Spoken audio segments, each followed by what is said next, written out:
நூலாசிரியர் திருமுருகன் அவர்கள் மராட்டியம், ஒரிசா தொடங்கி தெற்கே யாழ்ப்பாணம் வரை உள்ள அனைத்து அருளாளர்களையும் தொகுத்துள்ளது. தமிழர்களுடைய புவி எல்லையையும் அவர் எந்த அளவுக்கு ஆராய்ந்து பார்த்திருக்கிறார் என்பதை இந்த நூலின் மூலமாக நாம் புரிந்து கொள்ள முடியும்.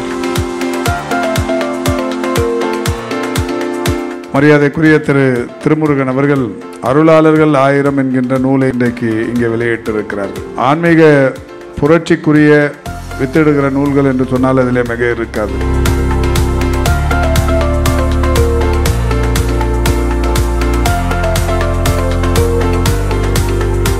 சித்தருடைய பூரண அருள் அவருக்கு இருக்கிறது.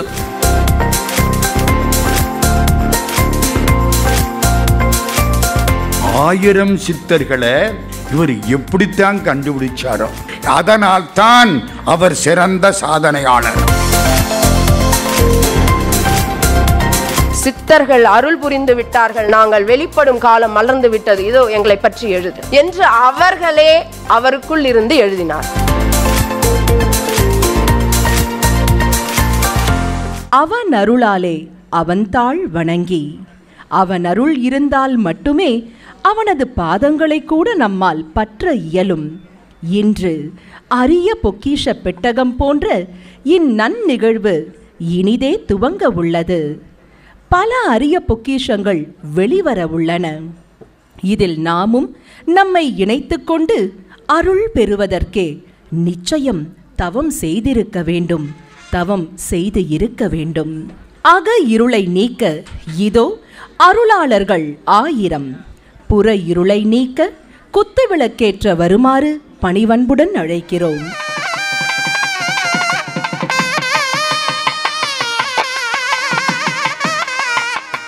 அகத்தியர் துதிப்பாடு திரு சங்கர் முருகேசன் அவர்களை பணிவன்புடன் மேடைக்கு அழைக்கிறோம். அருளாளர்கள் அனைவருக்கும் வணக்கம், வந்தனம். இந்த புத்தக வெளியீட்டு விழாவில் நாம் குருநாதராகிய அகத்தியரை வணங்கி போற்றி துதித்து மகிழ்வோம். கற்றைவார் சடையன் பெற்ற கற்றைவார் சடையன் நீயே, நற்றவ சிவனார் பெற்ற நற்றவ முனிவன் நீயே, பெற்றவன் தமிழை பெற்றான் பிள்ளை நீ தமிழ் வளர்த்தாய், கொற்றவன் அவன் இமயம் குடமுனி பொதிகை வேந்தே,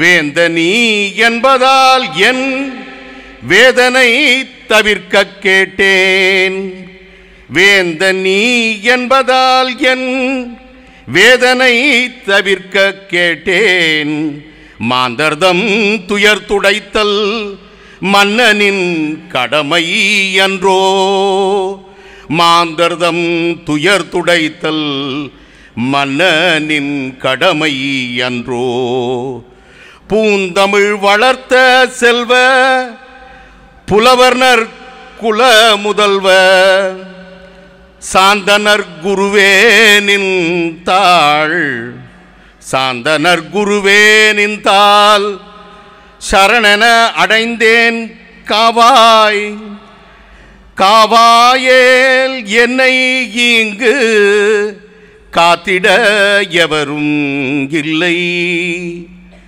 காவாயேல் என்னை இங்கு காத்திட எவரும் இல்லை, நாவாயும் புயலிற் சிக்கி தவித்தர் போல் தவிக்கின்றேன் நான், நாவாயும் புயலில் சிக்கி தவித்தர் போல் தவிக்கின்றேன் நான், பேய்வாய் நின்றும் மீட்ட பெருமானே, பேய்வாய் நின்றும் மீட்ட பெருமானே, என்றும் தாயாயிருந்தே காப்பாய், என்றும் தாயாயிருந்தே காப்பாய், தலை வைத்தேன் நினது தாள் சரணம், தலை வைத்தேன் நினது தாளே சரணம். ஓம் அகத்தீசாய நமோ நமக, ஓம் ஸ்ரீ அகத்தியாய நமோ நமக, ஓம் ஸ்ரீ அகத்தியாய நமோ நமக. அடுத்ததாக கண்களுக்கு விருந்து. 3 திருக்குறள் பாடல்களுக்கு சென்னை ஷரண்யாஸ் நிருத்ய வித்யாலயாவின் நடனக் குழுவினர் நடனம் ஆட வருகின்றனர்.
நட்சத்திரத்தின் முதல் துவக்கம் அஸ்வினி.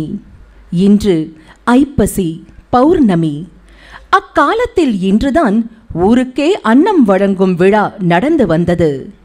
இன்று அருளாளர்களின் அருளால் அருள் வழங்கும் விழாவும் அறுசுவை உணவு விழாவும் நடைபெறவுள்ளது.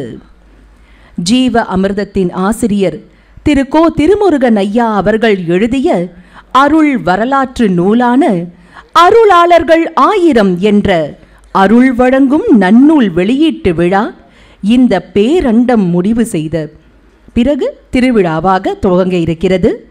இவ்விழாவிற்கு தலைமை ஏற்கவிருக்கும் மாண்புமிகு சட்டத்துறை அமைச்சர் திரு ரகுபதி ஐயா அவர்களை வருக வருக என வரவேற்பதில் பெரும் மகிழ்ச்சி அடைகிறோம்.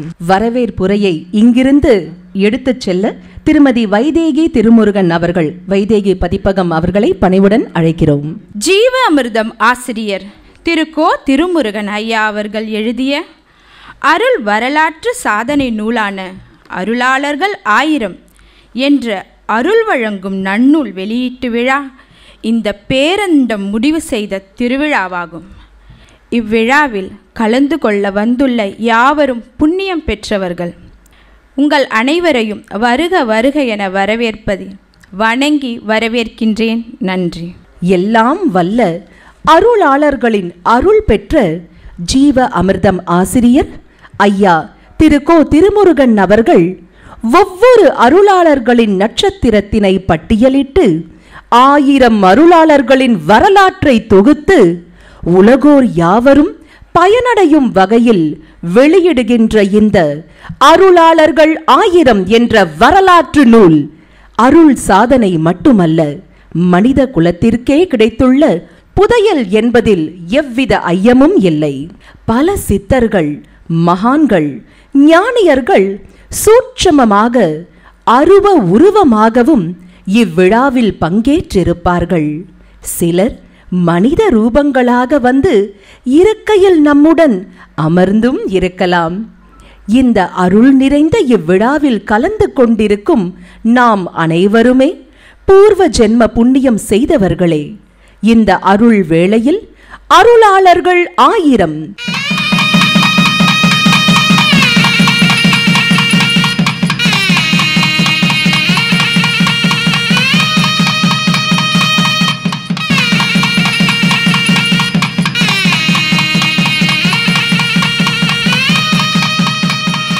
அமைச்சர் ஐயா அவர்கள் இவ்விழா குறித்தும் நூல் குறித்தும் அவருடைய கருத்துக்களை இங்கு பதிவு செய்யுமாறு பணிவன்புடன் அழைக்கிறோம்.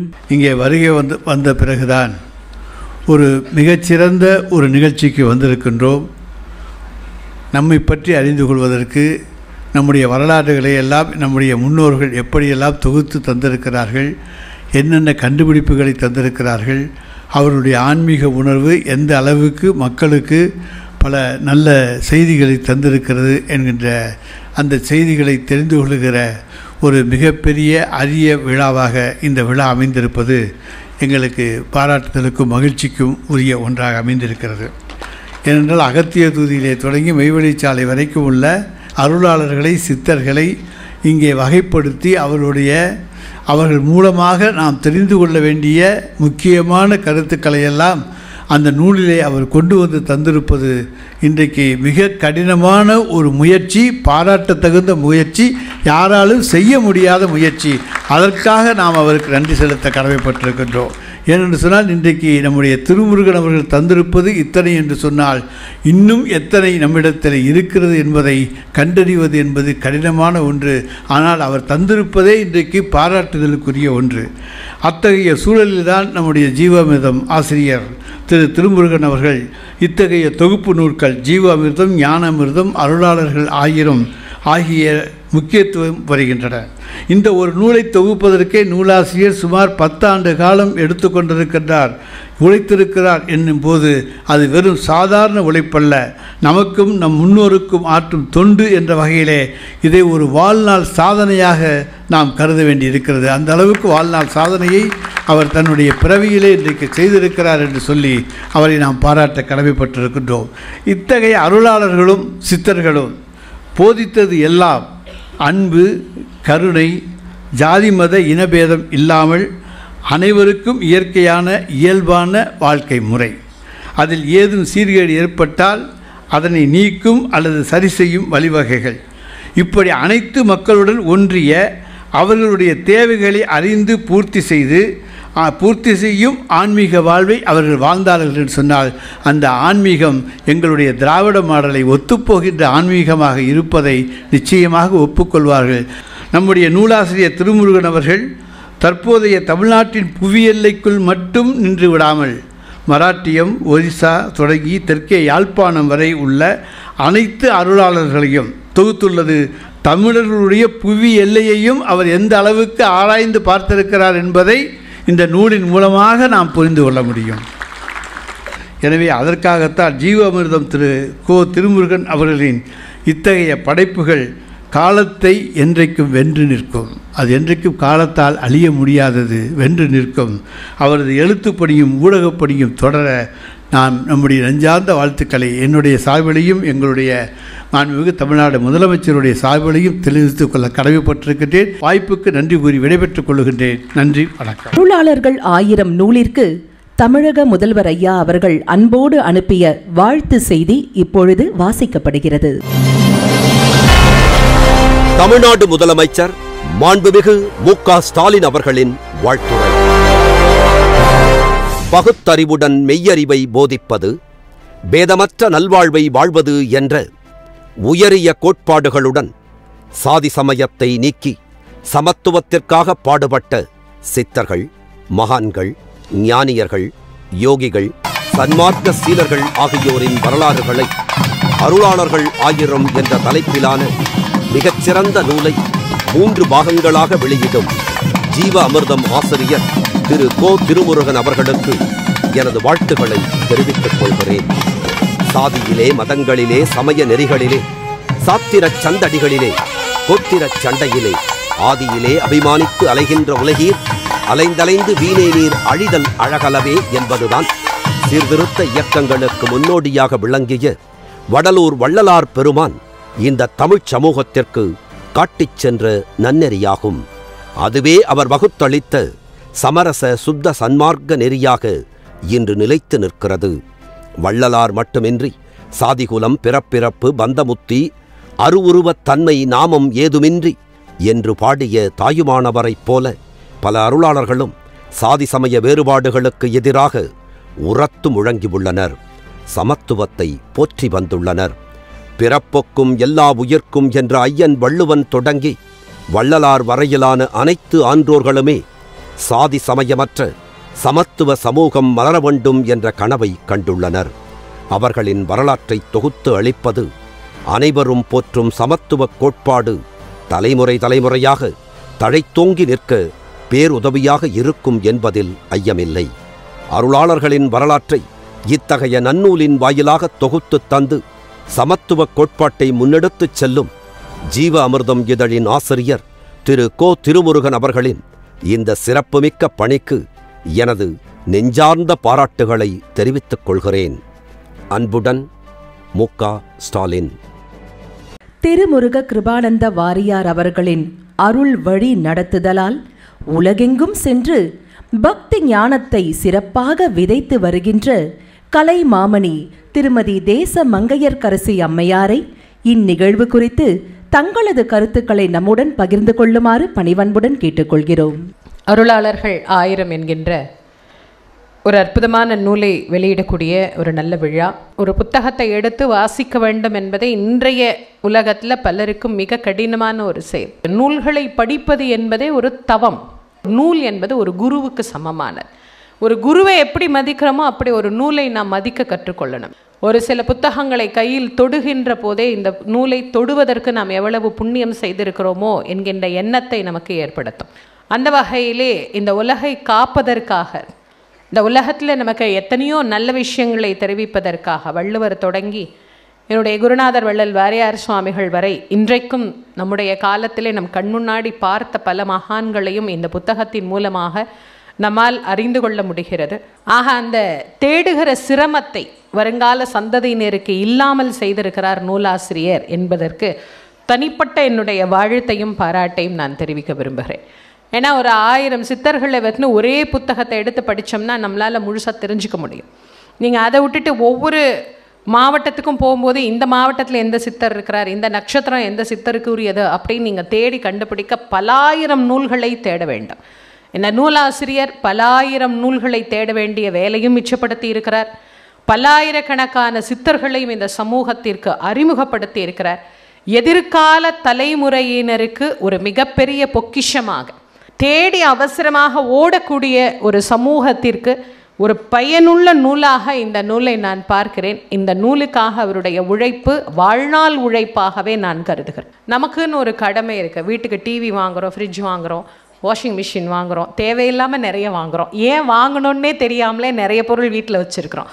ஆனால் வீட்டில் ஒவ்வொருவரும் வைத்து கொள்ள வேண்டிய மிக முக்கியமான ஒன்று ஒரு நூல். பிடிக்குதோ பிடிக்கலையோ எதிர்கால தலைமுறையினருக்கு நாம் சேர்த்து வைக்கிற ஒரு மிகப்பெரிய சொத்தாக அது கண்டிப்பாக அமையும்.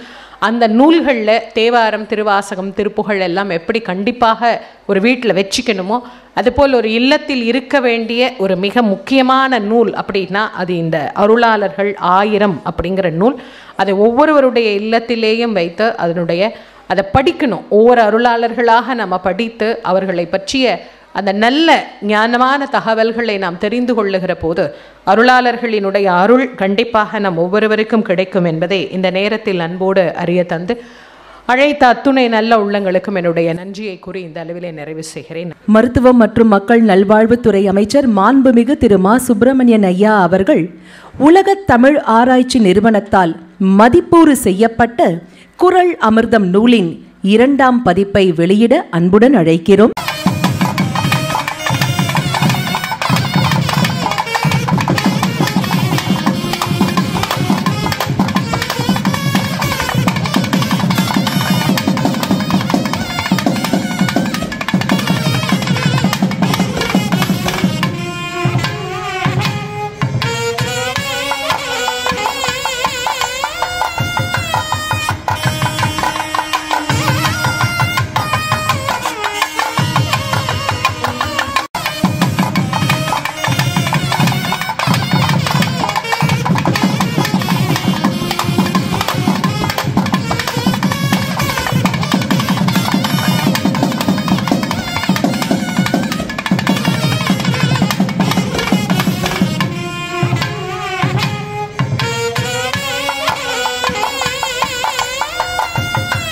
மருத்துவம் மற்றும் மக்கள் நல்வாழ்வுத்துறை அமைச்சர் மாண்புமிகு திரு மா. சுப்பிரமணியன் ஐயா அவர்களை இந்நிகழ்வு குறித்து அவரது மேலான கருத்துக்களை நம்மோடு பகிர்ந்து கொள்ளுமாறு அன்புடன் அழைக்கிறோம். பெருமதிப்பிற்குரிய திரு திருமுருகன் அவர்கள் ஏற்கனவே இதே வளாகத்தில் குறள் அமிர்தம் நூலினை வெளியிட்டார்கள். அந்த நிகழ்ச்சியை தொடர்ந்து மிக குறுகிய இடைவெளியிலேயே மரியாதைக்குரிய திரு திருமுருகன் அவர்கள் அருளாளர்கள் 1000 என்கின்ற நூலையும் இன்றைக்கு இங்கே வெளியிட்டிருக்கிறார்கள். இந்த இரு நூல்களும் ஆன்மீக புரட்சிக்குரிய வித்திடுகிற நூல்கள் என்று சொன்னால் அதிலே மிக இருக்காது. ஒரு சித்தர்களை கண்டுபிடித்து அவர்களுடைய வாழ்வியலை நூலாக ஆக்கி தந்திருக்கிற பெருமை பெருமதிப்பிற்குரிய திரு திருமுருகன் அவர்களுக்கு உண்டு. திரு திருமுருகன் ஒரு மிக சிறந்த ஆன்மீக ஆன்மீகத்தில் பெரிய அளவிலான ஈடுபாடு உடையவர், பற்றுடையவர் என்பதையும் கடந்து மனிதம் போற்றுவதில், மனிதம் காப்பதில், மனிதம் நிலைக்க நிற்க தன்னாலான எல்லா வகைகளிலான உதவிகளையும் செய்ய வேண்டும் என்று நினைப்பவர். சமூகத்தில் ஏழை எளியவர்கள் என்கின்ற ஒரு அடித்தட்டு மக்களின் வாழ்வாதாரத்தை மேம்படுத்துவதற்கு எந்த மாதிரியான நடவடிக்கைகள் எடுக்க வேண்டும் என்று தொடர்ந்து சிந்திக்கிற ஒரு சிறந்த சமூக ஆர்வலர். அவரால் இன்றைக்கு இந்த இரு நூல்களும் படைக்கப்பட்டிருக்கிறது. இது தமிழ் சமூகத்திற்கு, தமிழ் இனத்திற்கு, தமிழ் நல்லுலகத்திற்கு இது ஒரு பெரிய அளவிலான ஒரு வரப்பிரசாதம் என்றே கூட சொல்லலாம். அந்த அளவுக்கு இந்த இரு நூல்களும் பெரிய அளவில் பயன்பெறும் என்பதில் யாருக்கும் மாறுபட்ட கருத்து இருக்க முடியாது. ஒரு அருளாளர்கள் 1000 பேரை கண்டுபிடித்து அவர்களுடைய சிறப்புகளை நூலாக தருவது என்பது பெரிய அளவிலான சிறப்பு.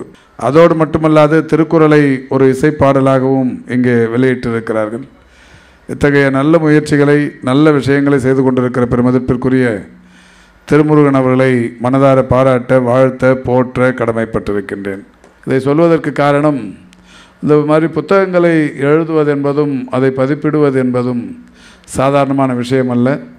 இதற்கு நேரம் எடுத்துக்கொள்வது என்பது நமக்கு இருக்கிற பணிச்சுமைகளுக்கிடையே ஒரு பெரிய அளவிலான சவால் தான். பெருமதிப்பிற்குரிய திருமுருகன் அவர்கள் அந்த சவாலை எப்படி கடந்திருக்கிறார், எப்படி கடக்க அவரால் முடிந்தது என்பதை நினைத்து பார்த்தால் உண்மையிலேயே இங்கே அவரை பாராட்டியவர்கள் தொடர்ந்து சொல்வதைப் போல் அவர் ஒரு சித்தராகத்தான் இருக்க முடியும் என்கின்ற வகையில், மிக சிறப்பான வகையில் அவர் இந்த காரியத்தை முன்னெடுத்திருக்கிறார். அதற்காக என்னுடைய மனந்திறந்த பாராட்டுதல்களை திரு முருகன் அவர்களுக்கு தெரிவித்து, இந்த நூல் மிகப்பெரிய அளவில் அனைவரையும் சென்றடைய என்னுடைய வாழ்த்துக்களை தெரிவித்து விடைபெறுகிறேன். நன்றி, வணக்கம். எல்லா உயிர்களும் இன்புற்றிருக்க நினைப்பதுவேயன்றி வேறொன்று யாமறியேன் பராபரமே என ஜீவ அமிர்தம் ஆற்றும் தொண்டுகள் பற்றி இப்பொழுது நாம் காண்போம். தருமம், தானம், கருணை, அன்பு, தயவு என எல்லாம் சேர்ந்த அறம்தான் உண்மையான ஆன்மீகம். உயிர்களிடம் ஜீவ இரக்கம் கொண்டு நேர்மையாக பேதம் இன்றி எல்லா உயிரையும் தம் உயிராக கருதி ஒன்றுவதுதான் ஆன்மீகம் என்பதே சித்தர்களின் சித்தாந்தம். அறம் செய்ய விரும்பு என்றார் ஞானப்பாட்டி ஔவை. அறத்தால் வருவதே இன்பம், மற்றதெல்லாம் புறத்த புகழும் இல என்றார் ஞான சித்தர் திருவள்ளுவர். எவன் ஒருவன் தர்ம சிந்தனையுடன் அற வாழ்வை இயல்பாக வாழ்கிறானோ அவனுக்கு சித்தர்களான நாங்கள் என்றும் துணை நிற்போம் என்றார் சித்தர் அகத்தியர். அந்த மரபில் வந்த நம் நூல் ஆசிரியரும் ஜீவ அமிர்தத்தை துவங்கி அனைவரும் நல்ல சித்தை அடைய நல்ல அறத்தினை போதித்து வருகிறார்கள். 9 வருடமாக ஒவ்வொரு பிரதிவாரம் ஞாயிறன்று ஜீவ அமிர்தம் தொண்டர்கள் சாலையில் வாழும் ஆதரவற்றோரை தேடிச் சென்று அன்னம் அளிக்கின்றனர். அது மட்டுமின்றி பேரிடர் காலங்களில் தமிழகத்தின் பல ஊர்களுக்கு சென்று அங்கு வறுமையில் வாடுவோருக்கு மளிகை பொருட்களை வழங்கியும் தாய் தந்தை இழந்த ஏழை குழந்தைகளுக்கு கல்வி உதவித் தொகைகள் வழங்கியும் வருகின்றனர். அது மட்டுமல்ல, மிக சிறந்த பணியாக மகான்களின் ஜீவ சமாதிகள் சிலவற்றை புதிதாக கட்டித்தந்தும் புனரமைத்தும் வருகின்றனர். தன்னலம் பாரா பொதுநலம் பேணும் ஜீவ அமிர்தத்தின் ஆன்மீக பணிகளை காணொளி வாயிலாக கண்டு போற்றி வணங்குவோம். ஜீவ அமிர்தம் அறக்கட்டளை சார்பாக ஒவ்வொரு பிரதி ஞாயிறன்றும் சாலைகளில் ஆதரவற்று இருக்கின்ற மக்களை தேடிச் சென்று அன்னதானம் செய்து வருகின்றது. அது மட்டுமின்றி அவர்கள் மரணம் எய்துவிட்டால் நல்லடக்கம் செய்வதிலும் சேவையாற்றி வருகின்றது. சென்னை, காஞ்சிபுரம், வேலூர் என 3 மாவட்டங்களில் உணவுக்காக போராடும் ஏழை மக்களை தேடிச் சென்று அவர்களின் இருப்பிடங்களிலேயே நிவாரணப் பொருட்களை வழங்கினோம். பசித்த வயிறுகளுக்கு உணவளிப்பதே உயரிய சேவை என்னும் வள்ளல் பெருமானில் வழியில் ஜீவ அமிர்தத்தின் சேவை இப்போது கடலை கடந்து தீவை நோக்கி சென்றது.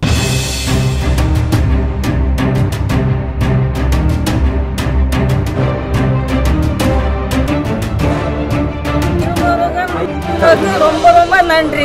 இருக்கும் ஆந்திரா தீவில் ஒரு தீவில் இருக்கிற கிராமத்துக்கு ஐயா போன வருஷமும் இந்த வருஷமும் ஒரு 10 நாள் 15 நாளுக்கு வர மாதிரியா எல்லா கொடுக்கும் கொடுத்த எல்லாரும் சந்தோஷமா இந்த கொரோனா நேரத்தில் கவர்மெண்ட்டில் கூட கொடுக்கல எங்களுக்கு இந்த மாதிரி உதவியெல்லாம் ஐயா அவங்க வந்து கொடுத்தது எங்களுக்கு பெரிய சந்தோஷமா இருக்குது. எப்போதுக்குமே நல்லா இருக்கணும்னு நாங்கள் மனசுபூர்வமா வேண்டிக்கிறோம். சுத்தமான தரமான 18 வகையான நிவாரணப் பொருட்கள் அடங்கிய பைகளை அவர்கள் பெற்றுக்கொண்ட போது நிரம்பியது அவர்கள் கைகள் மட்டுமல்ல, இதயமும் தான். அப்பா அம்மா இல்லை எல்லாத்துக்கும் உதவி பண்ணுறாங்க, என்னை படிக்க வைக்கிறதுக்கு உதவி பண்ணுறாங்க. ரொம்ப நன்றி ஜீவா அறக்கட்டளை. அரிசி பருப்பு எண்ணெய் எல்லாம் எங்களுக்கு பஞ்சத்துக்கு கொடுத்தாங்க சாமி. நன்றி. நல்லா இருக்கணும், எங்களுக்கு நல்லா இருக்கணும். புறம் பேசும் உலகில் பொய்மை பேசும் கண்களில் ஆன்ம ஒளியை காண முடியாது. ஆனால் வறுமையில் உள்ளவர்களின் கண்களில் அவர்களின் துன்பத்தை காண முடியும். அத்தகைய மக்களை 5 மாவட்டங்களில் தேர்ந்தெடுத்து பயணித்தது ஜீவ அமிர்தம் அறக்கட்டளை.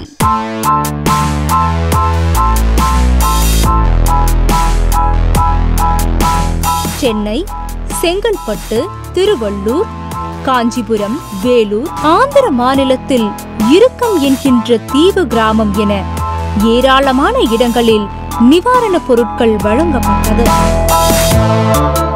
பெரம்பலூர் மாவட்டம் மற்றும் அரியலூர் மாவட்டத்திற்கு நிவாரணப் பொருட்கள் வழங்கப்பட்டது. அங்கு திட்டக்குடிக்கு அருகில் சிவராமபுரம் என்ற இடத்தில் 150 குடும்பங்களுக்கும், பெரம்பலூரில் 100 குடும்பங்களுக்கும், மேல்மருவத்தூர் ராமாபுரத்தில் 50 குடும்பங்களுக்கும் நிவாரணப் பொருட்கள் வழங்கப்பட்டன. பல தாய் உள்ளங்கள் அழுது ஆனந்த கண்ணீர் வடித்தது. ஆனால் எந்த கவர்மெண்ட் சலுகையும் இந்த சிவராமபுரத்துக்கு கிடைக்காது.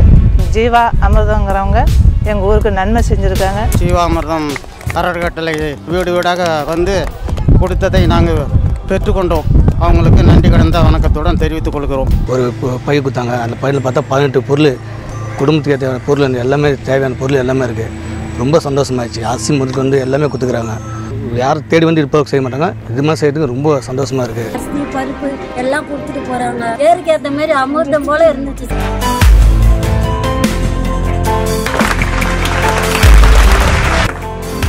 சென்னை மட்டுமல்லாமல் வேலூர், காஞ்சிபுரம் ஆகிய மாவட்டங்களில் பல்வேறு இடங்களிலும் அத்தியாவசிய பொருட்கள் கிடைக்காமல் வாடும் எளிய குடும்பங்களை தேடிச் சென்று அவர்களுக்கு நமது சேவையை வழங்கினோம். கொடுத்து உதவி பண்ணியிருக்காங்க. ரொம்ப நன்றி. நன்றி சார். எங்களுக்கு இந்த நேரம் வந்து ஹெல்ப் பண்ணி எல்லாம் நல்ல பொருளாக கொடுத்துருக்கீங்க எல்லாமே.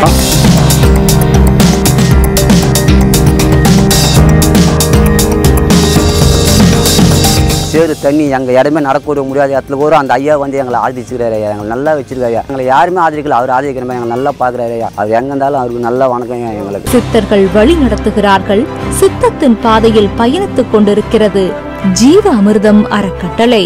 திருவொற்றியூரில் அருட்திரு வீரராகவ சாமிகள் ஜீவாலயம் அமைந்திருக்கும் இடத்தில் 800 விரைவு சாலை அமைப்பதற்காக ஜீவாலயத்தை இடிக்க அளந்துவிட்டு குறியீடு எழுதியும் சென்றனர். இந்த தகவல் ஜீவ அமிர்தம் அறக்கட்டளைக்கு தெரிய வந்தபோது கிண்டியில் உள்ள நெடுஞ்சாலை அலுவலகத்திற்கு சென்று முறையிடப்பட்டது.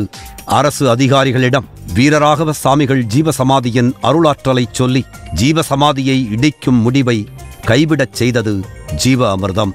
இதைத் தொடர்ந்து வீரராகவரின் அருளாலே 10க்கு 10 இருந்த அவ்வாலயத்தினை 23க்கு 16 மாற்றி கட்டடப் பணியை தொடங்கியது ஜீவ அமிர்தம் அறக்கட்டளை. வீரராகவ சாமிகளுக்கும் புதிய ஆலயத்தை கட்டிக் கொடுத்தது ஜீவ அமிர்தம் அறக்கட்டளை.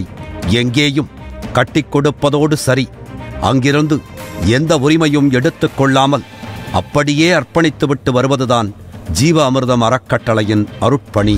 ஜீவ அமிர்தம் ஆசிரியர் பழனி கிரிவலப் பாதையில் இருக்கும் சின்னம்மா ஜீவசமாதிக்கு ஒரு முறை சென்றிருந்தார். அப்போது சின்னம்மா ஜீவசமாதி வளாகத்தில் மேலும் சில சமாதிகள் இருப்பதைக் கண்டார். அதில் ஒரு சமாதி மேரு வடிவத்தில் பொன் வண்ணத்தில் இருந்தது.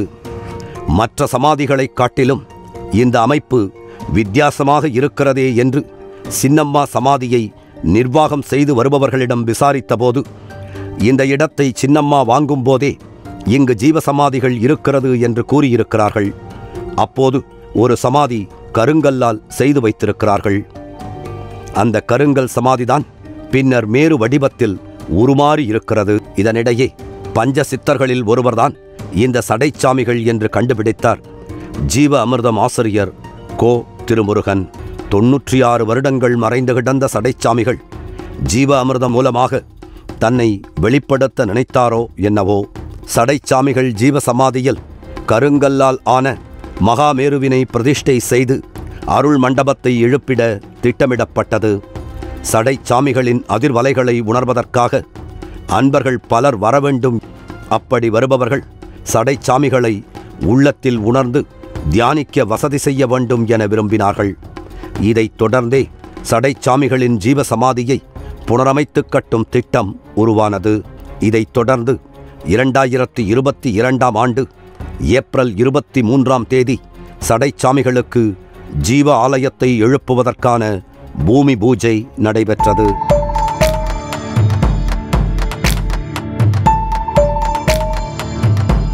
அன்றைய தினத்தில் ஸ்தபதி மதிவாணன் வரவழைக்கப்பட்டிருந்தார். பூமி பூஜையில் சின்னம்மா ஜீவசமாதியை நிர்வகித்து வருபவர்களும் கலந்து கொண்டனர். மிகச் சிறப்பாகவே நடைபெற்றது அந்த நிகழ்வு. இதைத் தொடர்ந்து கட்டுமான வேலைகள் தொடங்கின. 2022ஆம் ஆண்டு ஜூலை 13ஆம் நாளன்று நடைபெற்ற பூஜையில் ஜீவ அமிர்தம் ஆசிரியர் கோ திருமுருகன் கலந்து கொண்டார். 2023ஆம் ஆண்டு பிப்ரவரி 5ஆம் தேதி தைப்பூசம் அன்று சடைச்சாமிகள் ஜீவ ஆலயத்துக்கு குடமுழுக்கு நிகழ்ச்சிக்கு ஏற்பாடு செய்யப்பட்டிருந்தது. கோபுரத்தின் உச்சியில் வைக்கப்பட்டிருந்த கலசத்திற்கு அபிஷேகம் செய்வதற்கான புனித நீரை ஜீவ அமிர்தம் ஆசிரியர் கோ திருமுருகன் தலையில் சுமந்து எடுத்துச் சென்றார். அனைத்து சித்தர்களின் ஆசீர்வாதத்தில் கோபுர கலசத்தில் புனித நீர் ஊற்றப்பட குடமுழுக்கு நிகழ்வு சிறப்பாக நடைபெற்றது. குடமுழுக்கு நிகழ்வு முடிந்தவுடன் ஆலய கட்டுமானத்தில் உதவி செய்த பொறியாளர், மேஸ்திரி, கொத்தனார், கையாட்கள் என அனைத்து தொழிலாளர்களுக்கும் வேட்டி சேலை வழங்கி கௌரவித்தார் ஆசிரியர் கோ திருமுருகன் அவர்கள். இப்பொழுது தியாகராஜா கல்லூரி செயலர் திரு கருமுத்து ஹரி தியாகராஜன் ஐயா அவர்களை இந்நிகழ்வு குறித்த அவரது மேலான கருத்துக்களை நம்முடன் பகிர்ந்து கொள்ளுமாறு பணிவன்புடன் கேட்டுக்கொள்கிறோம்.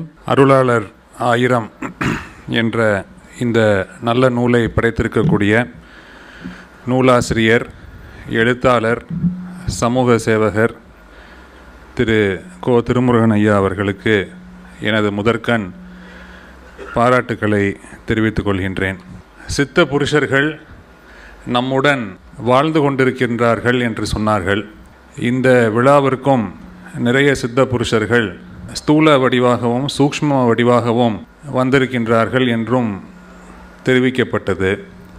அவர்களை நாம் காண வேண்டுமானால் நாம் நம்மளை தகுதிப்படுத்தி கொள்ள வேண்டும். நம்மளை எப்படி தகுதிப்படுத்தி கொள்ள முடியும் என்று கேட்டால், இந்த சித்தர்களுடைய வாழ்க்கை வரலாறை நாம் தெரிந்து கொள்ள வேண்டும். அந்த வாழ்க்கை வரலாறு இன்று அனைவரும் எளிதாக படிக்கக்கூடிய ஒரு 3 பாகங்கள் கொண்ட நூலாக எழுத்தாளர் படைத்திருக்கின்றார். அந்தந்த நட்சத்திரத்துக்கு உரியவர்கள் எந்த சித்தர்களை வழிபட வேண்டும் என்றும் அதிலே குறிப்பிட்டிருக்கின்றார்கள். நாம் செல்லக்கூடிய முக்கியமான திருக்கோயில்கள், தமிழகத்தில் இருக்கக்கூடிய முக்கியமான திருக்கோயில்களில் அனைத்திலும் ஏதோ ஒரு விதத்தில் இந்த அருளாளர்கள் தொடர்புடையவர்களாக இருக்கின்றார்கள். இவர்கள்தான் நமது தமிழ்நாட்டிற்கும் பாரத தேசத்திற்கும் ஒரு வழிகாட்டியாக இன்றளவும் இருந்து கொண்டிருக்கின்றார்கள். எண்ணற்ற அருளாளர்கள் வாழ்ந்த இந்த புண்ணிய பூமியில் நாம் வாழ்ந்து கொண்டிருக்கின்றோம். அவர்கள் நமக்கு அந்த காட்டிய அந்த வழிகாட்டு முறைகளை நாம் எடுத்துக்கொண்டு நமது வாழ்க்கையில் ஏதாவது ஒரு சித்த புருஷரை நமது குருவாக எடுத்துக்கொண்டு அல்லது அவர்களுடைய அருள்மொழிகளை நாமும் பின்பற்றினால் அதுதான் இன்றைக்கக்கூடிய இந்த கலியுகத்தில் நமக்கு ஒரு நிதானமும் நிம்மதியும் தரக்கூடிய ஒரு செய்தியாக இருக்கும் என்று நான் தெரிவித்துக் கொள்கின்றேன். இந்த வாய்ப்புக்கு ஒரு முறை நன்றி கூறி அமைகின்றேன். வணக்கம். அடுத்ததாக எழுத்தாளர் பன்முக வித்தகர் திரு இந்திரா சௌந்தரராஜன் ஐயா அவர்களை இந்நிகழ்வு குறித்து அவரது மேலான கருத்துக்களை நம்மோடு பகிர்ந்து கொள்ளுமாறு பணிவன்புடன் அழைக்கிறோம். இந்த நிகழ்ச்சி ஒரு அற்புதமான நிகழ்ச்சி, நல்ல நிகழ்ச்சி. அருளாளர்கள் 1000 என்கின்ற இந்த நூல் என்னை பிரமிப்பில் ஆழ்த்திய ஒரு நூல். இன்றைக்கு இந்த சென்னையிலே பல லட்சம் பேர் இருந்தாலும் இந்த அரங்கத்திலே இருக்கக்கூடிய சில 100 பேருக்குத்தான் சித்தர்களுடைய அருள் நிரம்பி இருக்கிறது. அதனால்தான் இந்த நிகழ்ச்சியிலே நீங்கள் பங்கெடுத்து கொண்டிருக்கின்றீர்கள். இந்த உலகம் எத்தனையோ அறிஞர் பெருமக்களை பார்த்திருக்கிறது, அழகிகளை பார்த்திருக்கிறது, அழகர்களை பார்த்திருக்கிறது, வீரர்களை பார்த்திருக்கிறது, செல்வந்தர்களை பார்த்திருக்கிறது, அம்பானி அதானிகளை பார்த்திருக்கிறது. ஆனால் அவர்களை எல்லாம் வாழும் காலத்தில்தான் நினைக்க செய்யும். எவன் ஒருவன் காலம் கடந்து சிந்திக்கப்படுகிறான், காலத்தால் சிந்திக்கப்படுகிறான் என்றால் எழுதுபவன் மட்டும்தான் காலத்தால் சிந்திக்கப்படுகிறான். மற்றவர்களை காலம் கொண்டு சென்று விடுகிறது. ஒரு பெரிய முயற்சியை 10 ஆண்டுகளுக்கும் மேலாக இந்த முயற்சியை திரு திருமுருகன் அவர்கள் செய்திருக்கிறார் என்று கேள்விப்பட்ட பொழுது எனக்கு ரொம்ப மகிழ்ச்சியாக இருந்தது. இது சாதாரண விஷயம் அல்ல. சித்தருடைய பூரண அருள் அவருக்கு இருக்கிறது. சித்தர் பெருமக்கள் அவர்களுடைய தொடர்பு நமக்கு வாய்ப்பதற்கு விதியிலே இடம் இருக்க வேண்டும். அவர்கள் ஒருவருடைய தொடர்பு நமக்கு வாய்த்து விட்டாலும் கூட போரும். அவர்கள் நம்முடைய கண்காணிப்பாளர்களாக மாறி நம்முடைய வாழ்க்கையை அவர்கள் பார்த்து கொள்வார்கள். ஒருத்தர் வந்தாலே நமக்கு நம்ம வாழ்க்கை தலைகீழாக மாறிவிடும். திரு திருமுருகன் அவர்களை பொறுத்த மட்டிலே 1000 பேருடைய அன்பை அவர் பெற்றிருக்கிறார். அவர்களுடைய அனுமதி இல்லாமல் இந்த புத்தகத்தை நிச்சயமாக எழுத முடியாது. அவருடைய அனுமதி கிடைத்திருக்கிறது. எல்லாத்த விட ரொம்ப பெரிய விஷயம் என்னன்னா, ஒரு புத்தக வெளியீட்டு விழா இத்தனை நேர்த்தியாக ஒரு பெரிய அரங்கத்திலே நல்ல கூட்டத்தோடு நிகழ்ந்து கொண்டிருப்பது அப்படிங்கிறது என்னை பொறுத்த மட்டும் ரொம்ப ஒரு மிகச்சிறந்த விஷயம். இன்றைக்கு திரைப்படங்களுக்கு இருக்கின்ற வரவேற்பு புத்தகங்களுக்கு இல்லை. புத்தக கண்காட்சியிலே கோடிக்கணக்கிலே விற்கிறது என்று சொல்லுகிறார்கள். ஆனால் பிறை நிரப்பியாகத்தான் புத்தகங்களை எல்லோரும் வாங்கி செல்லுகிறார்கள். எத்தனை பேர் வாங்கி சென்றதை வாசித்தார்கள் அப்படிங்கிறது எனக்கு தெரியல. இன்றைக்கு இந்த நிகழ்ச்சிக்கு வந்திருக்கின்றவர்கள் அவ்வளவு பேரும் இந்த புத்தகத்தை அவசியம் வாங்கி செல்ல வேண்டும். நீங்கள் வாங்கி செல்வது புத்தகத்தை அல்ல, 1000 சித்தர்கள் சப்த வடிவிலே உங்களோடு வரப்போகிறார்கள். உங்களுக்கெல்லாம் ரொம்ப கொடுத்து வைத்திருக்கணும். உங்கள் இல்லத்திலே இந்த புத்தகத்தை நீங்கள் வைத்திருக்கும் பொழுது அவர்கள் ஒரு நாளைக்கு ஒரு சித்தர் பெருமகனை நீங்கள் அறிந்து கொள்வதற்காக முயற்சி செய்தால் கூட போதும். 3 வருடங்கள் இந்த புத்தகத்தை நீங்கள் படிக்கலாம், பூஜிக்கலாம்.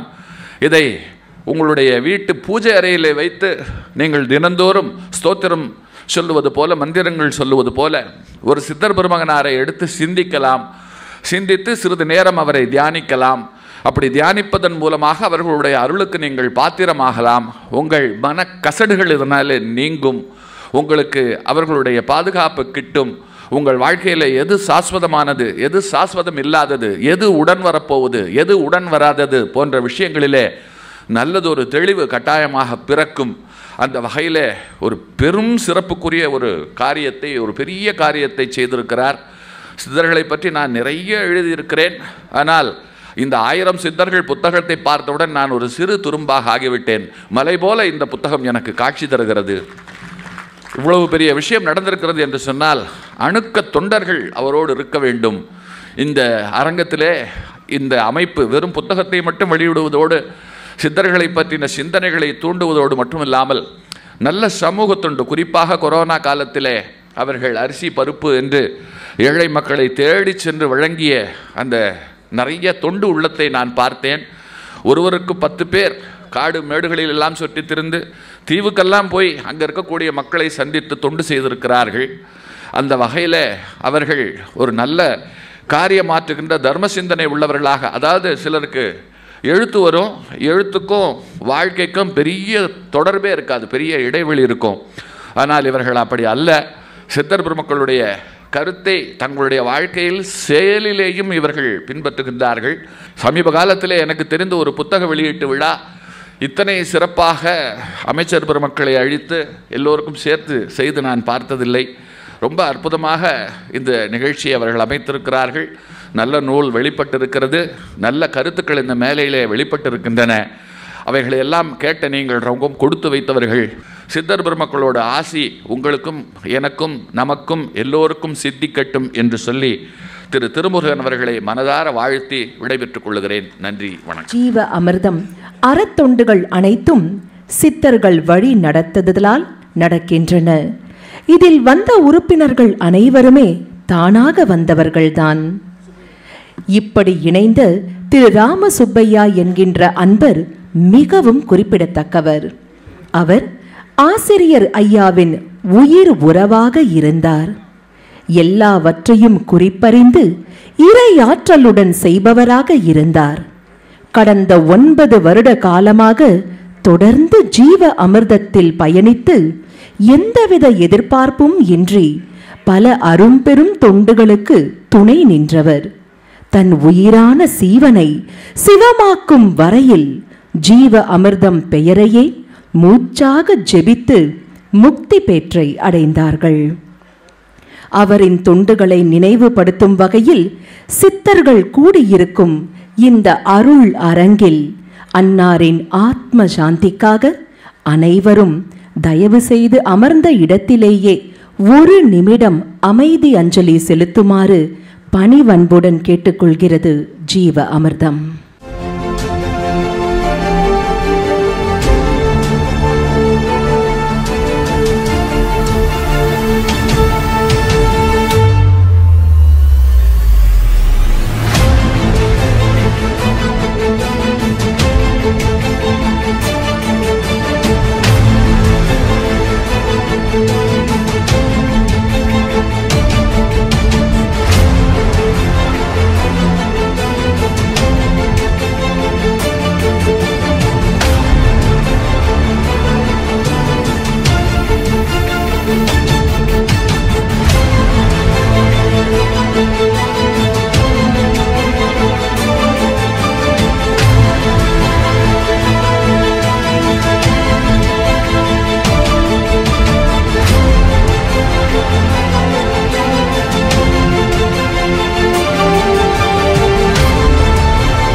திரு முத்துக்குமார் சக்திவேல் அவர்கள். திரு முத்துக்குமார் சக்திவேல் அவர்கள் ஒரு சிறந்த மருத்துவர். அமெரிக்காவில் வாழ்ந்து வருபவர். ஜீவ அமிர்தம் அறப்பணியில் தன் குடும்பத்துடன் இணைந்து 10 ஆண்டுகளாக செயலாற்றுபவர். அமெரிக்காவில் எங்கு புத்தக கண்காட்சி நடைபெற்றாலும் ஜீவ அமிர்தம் நூல்களுடன் தன் குடும்பத்துடன் கலந்து கொள்வார்.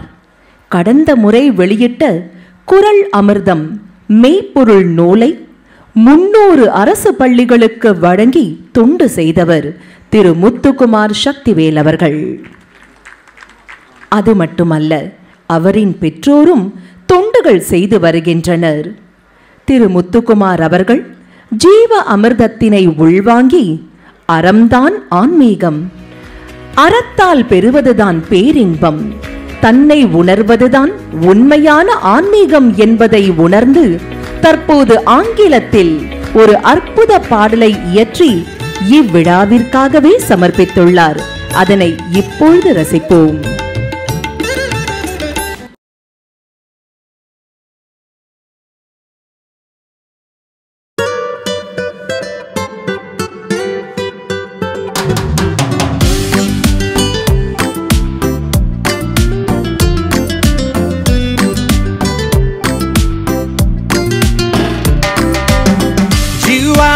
Indivisible part of this universe. We all came here to find out our real self. Without realizing the godliness within us, we all fall in society's irreversible egotistic trap. It's all within you. It's all within you. It's all within you. It's all within you.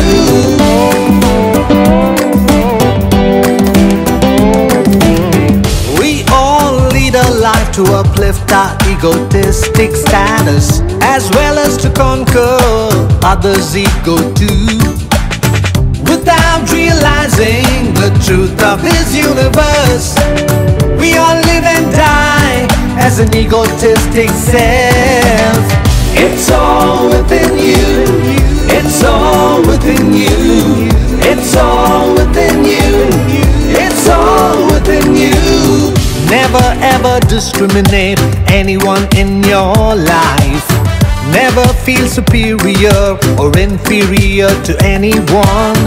Always have a self-respect and a good view on yourself. Selfless service towards the world will lead to the higher self.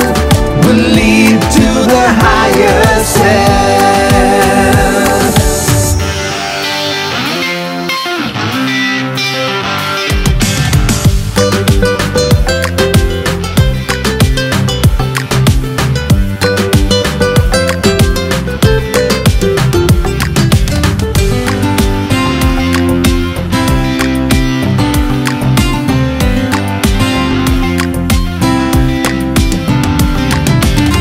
Come out from all the traps, keep all the fakes away.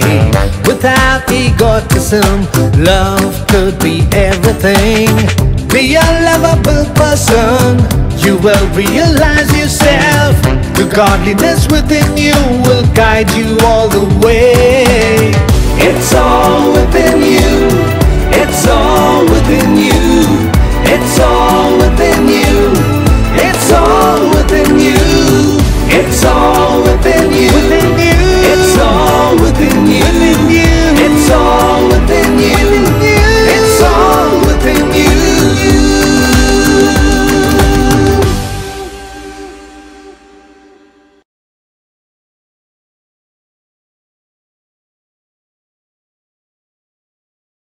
ஜீவ அமிர்தத்தின் 10ஆம் ஆண்டு வெளியீட்டு விழா இப்பொழுது நிகழவுள்ளது.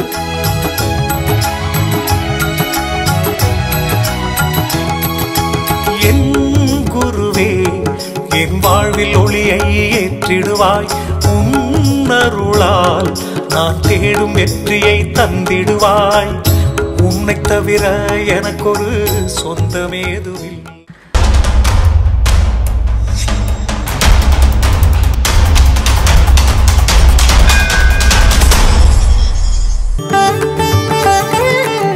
ஜீவ அமிர்தம்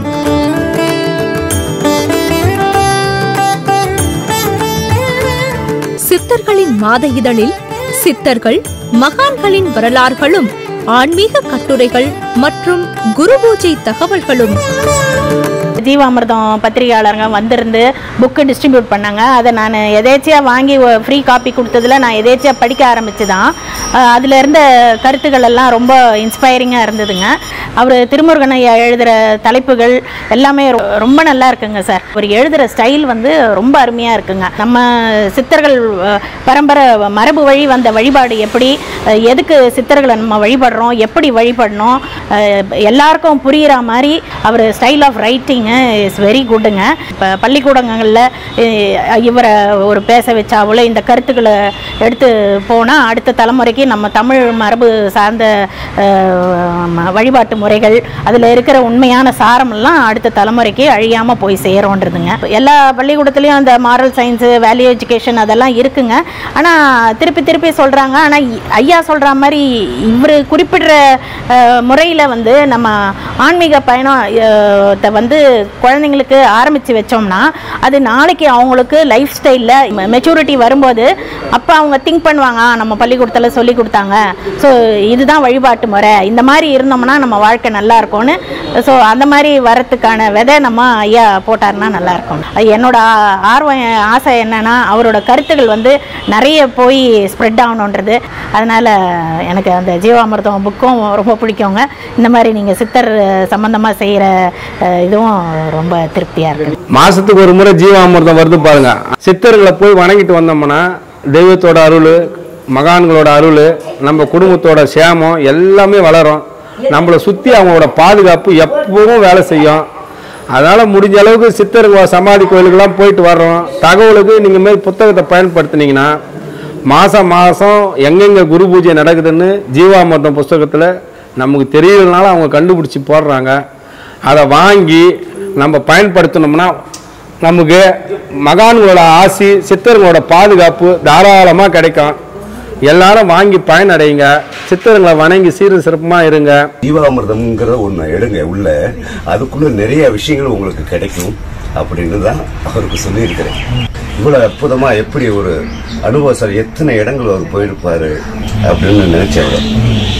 இவ்வளோ அமைதியாக அவரோட பேச்சாற்றல் எப்படி இருந்ததுன்னா, எல்லாத்தையுமே உணர்ந்ததுக்கு அப்புறம் நான் பேசுறேன் எழுதுறேன் அப்படிங்கிற மாதிரி இருந்த பேச்சாற்றல். அறியாதவனுக்கு கூட அது புரிய வரும் அவருடைய இது.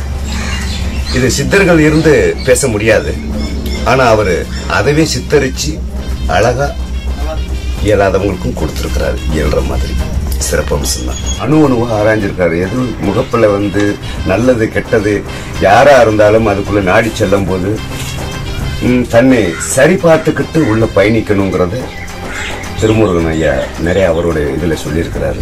நான் அதை 2-3 முறை யூடியூப்ல பார்த்துருக்கிறேன். அவருடைய பொருள்கள் எல்லாம் ரொம்ப சிறப்பாக பேச்சாற்றலும் ரொம்ப சிறப்பாக இருக்கிறது.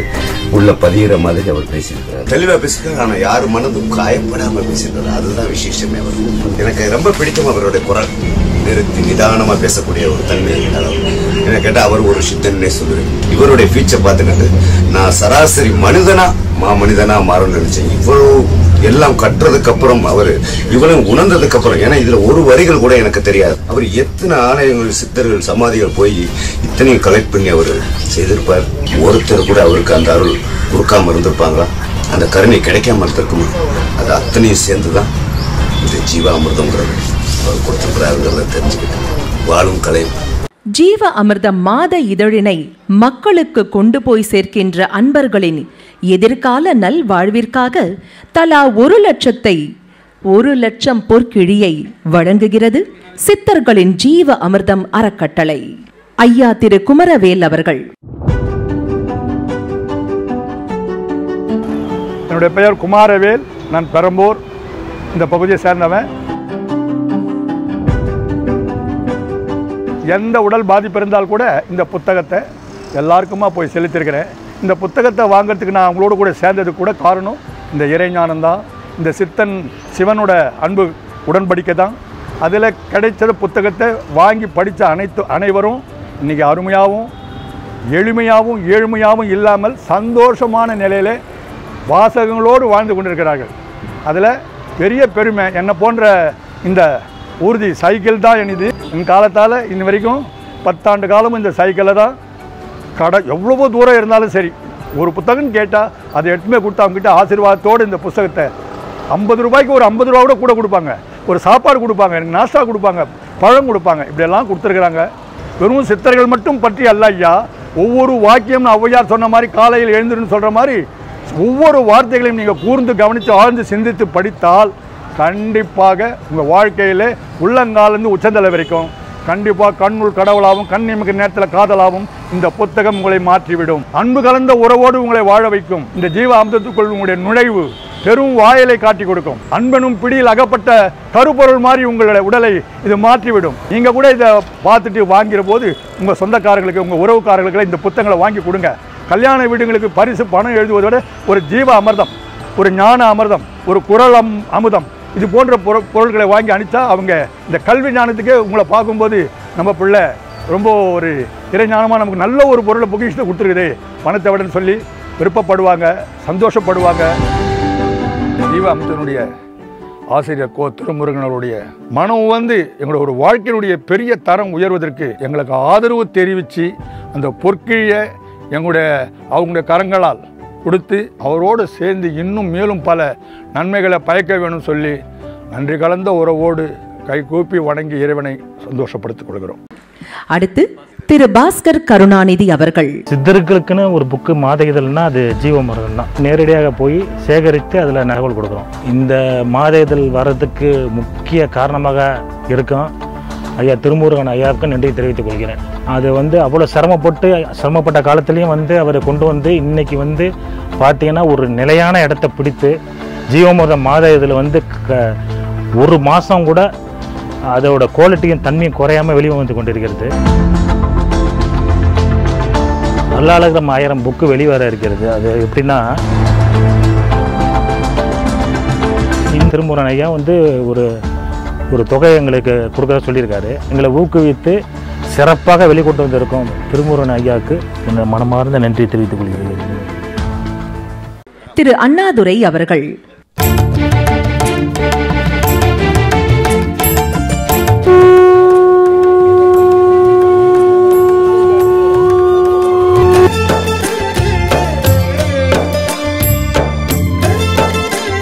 யாருக்கு எல்லாம் ஞானம் வேணுமோ அவங்களுக்கு தான் இந்த ஞான புதையல் கிடைக்கும்.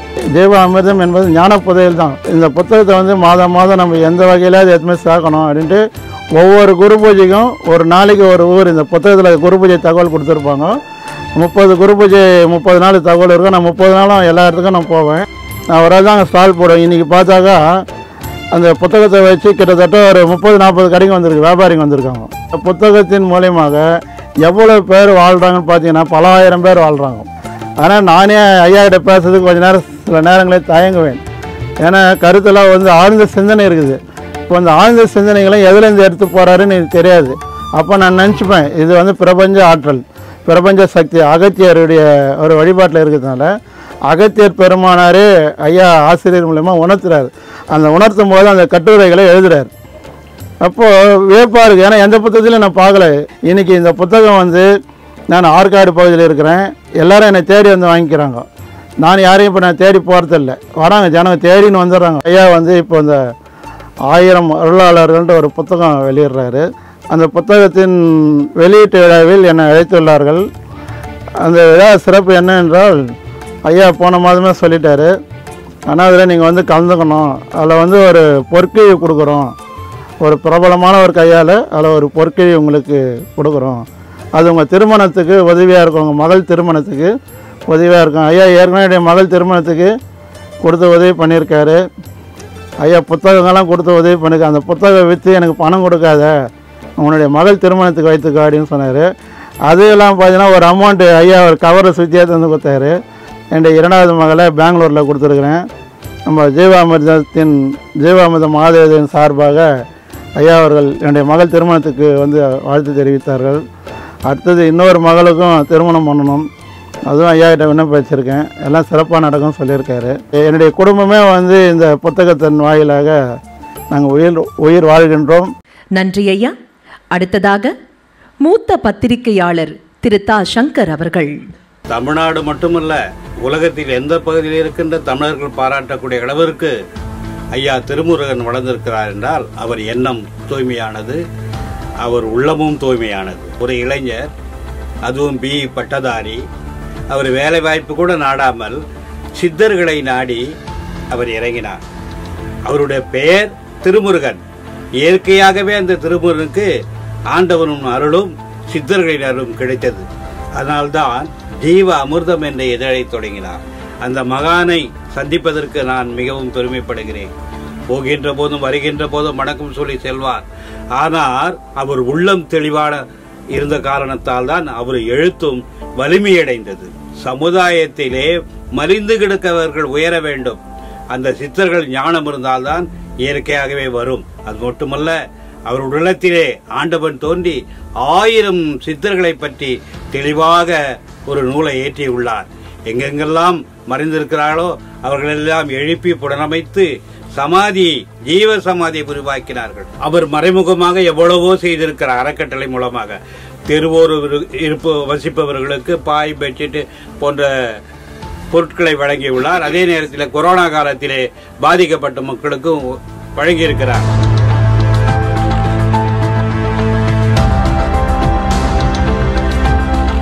அதைவிட இப்போ மிக அற்புதமான ஒரு நிகழ்ச்சியை அவர் வெளியிட்ட நூல் வெளியீட்டு விழாவில் செய்ய இருக்கிறார். இந்த விழாவானது நூல் வெளியீட்டு விழா மட்டுமல்ல, நலிந்த நிலையில் இருக்கின்றவர்களுக்கு உதவி செய்கின்ற விழா. இந்த விஷயத்தை கேள்விப்பட்டவுடனே எனக்கு உள்ளமெல்லாம் சிரித்து விட்டது.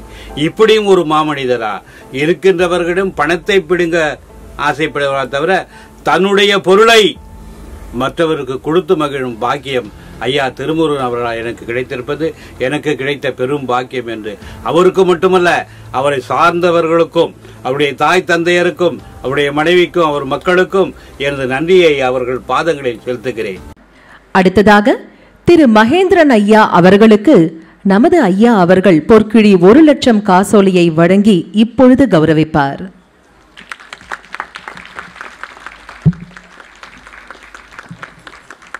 சொல்லோவியர் பேராசிரியர் திரு சோ மீனாட்சி சுந்தரம் ஐயா அவர்களை இந்நிகழ்வு குறித்து அவரது மேலான கருத்துக்களை நம்மோடு பகிர்ந்து கொள்ளுமாறு பணிவன்புடன் அழைக்கின்றோம். ஐயா திருமுருகன் அவர்கள் ஒரு பெரிய சாதனையாளர். ஜீவ அமிர்தத்தை இத்தனை காலமாக நடத்தி வந்திருக்கிறாரே, அதனாலா? இல்லை. 1000 சித்தர்களை பற்றி எழுதியிருக்கிறாரே, அதனாலா? இல்லை. 1000 சித்தர்கள் வரலாற்றை நமக்கு தெரிவித்திருக்கிறாரே, அதனாலா? இல்லை. அப்ப என்ன சாதனை? எழுத்தினாலே சம்பாதித்து, ஜீவ அமிர்தத்தினாலே சம்பாதித்து, இத்தனை பேருக்கு பொற்களி தரக்கூடிய அளவுக்கு ஆற்றல் வாய்ந்தவராக, செல்வமும் செல்வாக்கும் நல்ல மனமும் உள்ளவராக இருக்கிறாரே, அதனால் தான் அவர் சிறந்த சாதனையாளர். எல்லாத்திலையும் பெரிய சாதனை இதுதான். அவர் அரசியல் செல்வாக்கு தெரிந்தது, அவருக்கு மக்களிடத்திலே உள்ள செல்வாக்கு தெரிந்தது. அதுக்கு என்ன காரணம் என்பது இப்ப கடைசியில நமக்கு தெரிந்தது. எனக்கு ஒன்று தோணுது, அடுத்தாப்புல ஒரு எம்எல்ஏக்கு நின்னா திருமுருகன் நல்ல அருமையா நிறைய வாக்குகள் வாங்கி ஜெயிச்சு விடுவார். அவருக்கு நம்முடைய வாழ்த்துக்கள், பாராட்டுக்கள். நமக்கு கடவுள் 4 நன்கொடை கொடுத்திருக்கார். ஒன்று மறதி. ஆமாம், மறதி ஒரு நன்கொடையா? ஆமாம். யார் யார்கிட்ட என்ன பேசினேன் அப்படின்னு அவளது ஞாபகத்தில் இருந்தால் என்ன ஆகும்? இன்னைக்கு கலைவாணர் அரங்கத்தில் வந்து பேசிக்கிட்டு இருக்க மாட்டேன், பஸ் ஸ்டாண்டில் சட்டையை கிழிச்சுக்கிட்டு நிற்பேன். 2வது தூக்கம். சில பேருக்கு தூக்கம் இருக்காது, 3 நாள் ஆகும். அப்படி முழிச்சு பார்ப்பான், எதை பார்த்தாலும் 2 தெரியுதே. 3 இத்தனாம் தேதி இறந்து போவேன்னு சொல்லாம விட்டது. அவன் கையில் டேட் ஆஃப் டெத்து போட்டிருந்தா என்ன ஆகும் யோசிங்க. எல்லார் கையிலையும் டிஓடி போட்டுவிட்டேன், பார்த்தே செத்து போவான் பாதி பேர். எந்த பேங்க்லையும் ஓவர் டிராஃப்ட் தர மாட்டாங்க. பேங்க் மேனேஜர் சொல்லுவார், உங்களுக்கு நாளைக்கு இல்லை போட்டிருக்கும்பார். இவன் பேங்க் மேனேஜர் கையை பார்த்துவிட்டு உங்களுக்கு இன்னைக்கு இல்லை போட்டிருக்குமா, ஆம்பாரு, கதை முடிஞ்சு போயிடும். 4வது என்ன தெரியுமா? நம்ம மனசில் இருக்கிறது அடுத்தவனுக்கு தெரியாம பண்ணினது. என் மனசுக்குள்ள என்ன இருக்குன்னு உங்களுக்கெல்லாம் தெரிஞ்சதுன்னா, நான் உங்களை பற்றி தப்பா நினைக்கிற பொழுது நீங்க என்ன சும்மா விட்டுருவீங்களா? கடவுள் கொடுத்த நன்கொடை 4. 4வது என்ன? அடுத்தவன் மனசுல இருக்கிறது நமக்கு தெரியாது, சித்தர்களுக்கு அது தெரியும். எனக்கு வேண்டிய ஒருத்தர் ரொம்ப நாள் குழந்தை இல்லை. கணக்கம்பட்டி சாமிகிட்ட போய் நிற்கிறார். சாமி அப்படியே பார்க்கிறார், போடா, இதான் ஆசீர்வாதம்.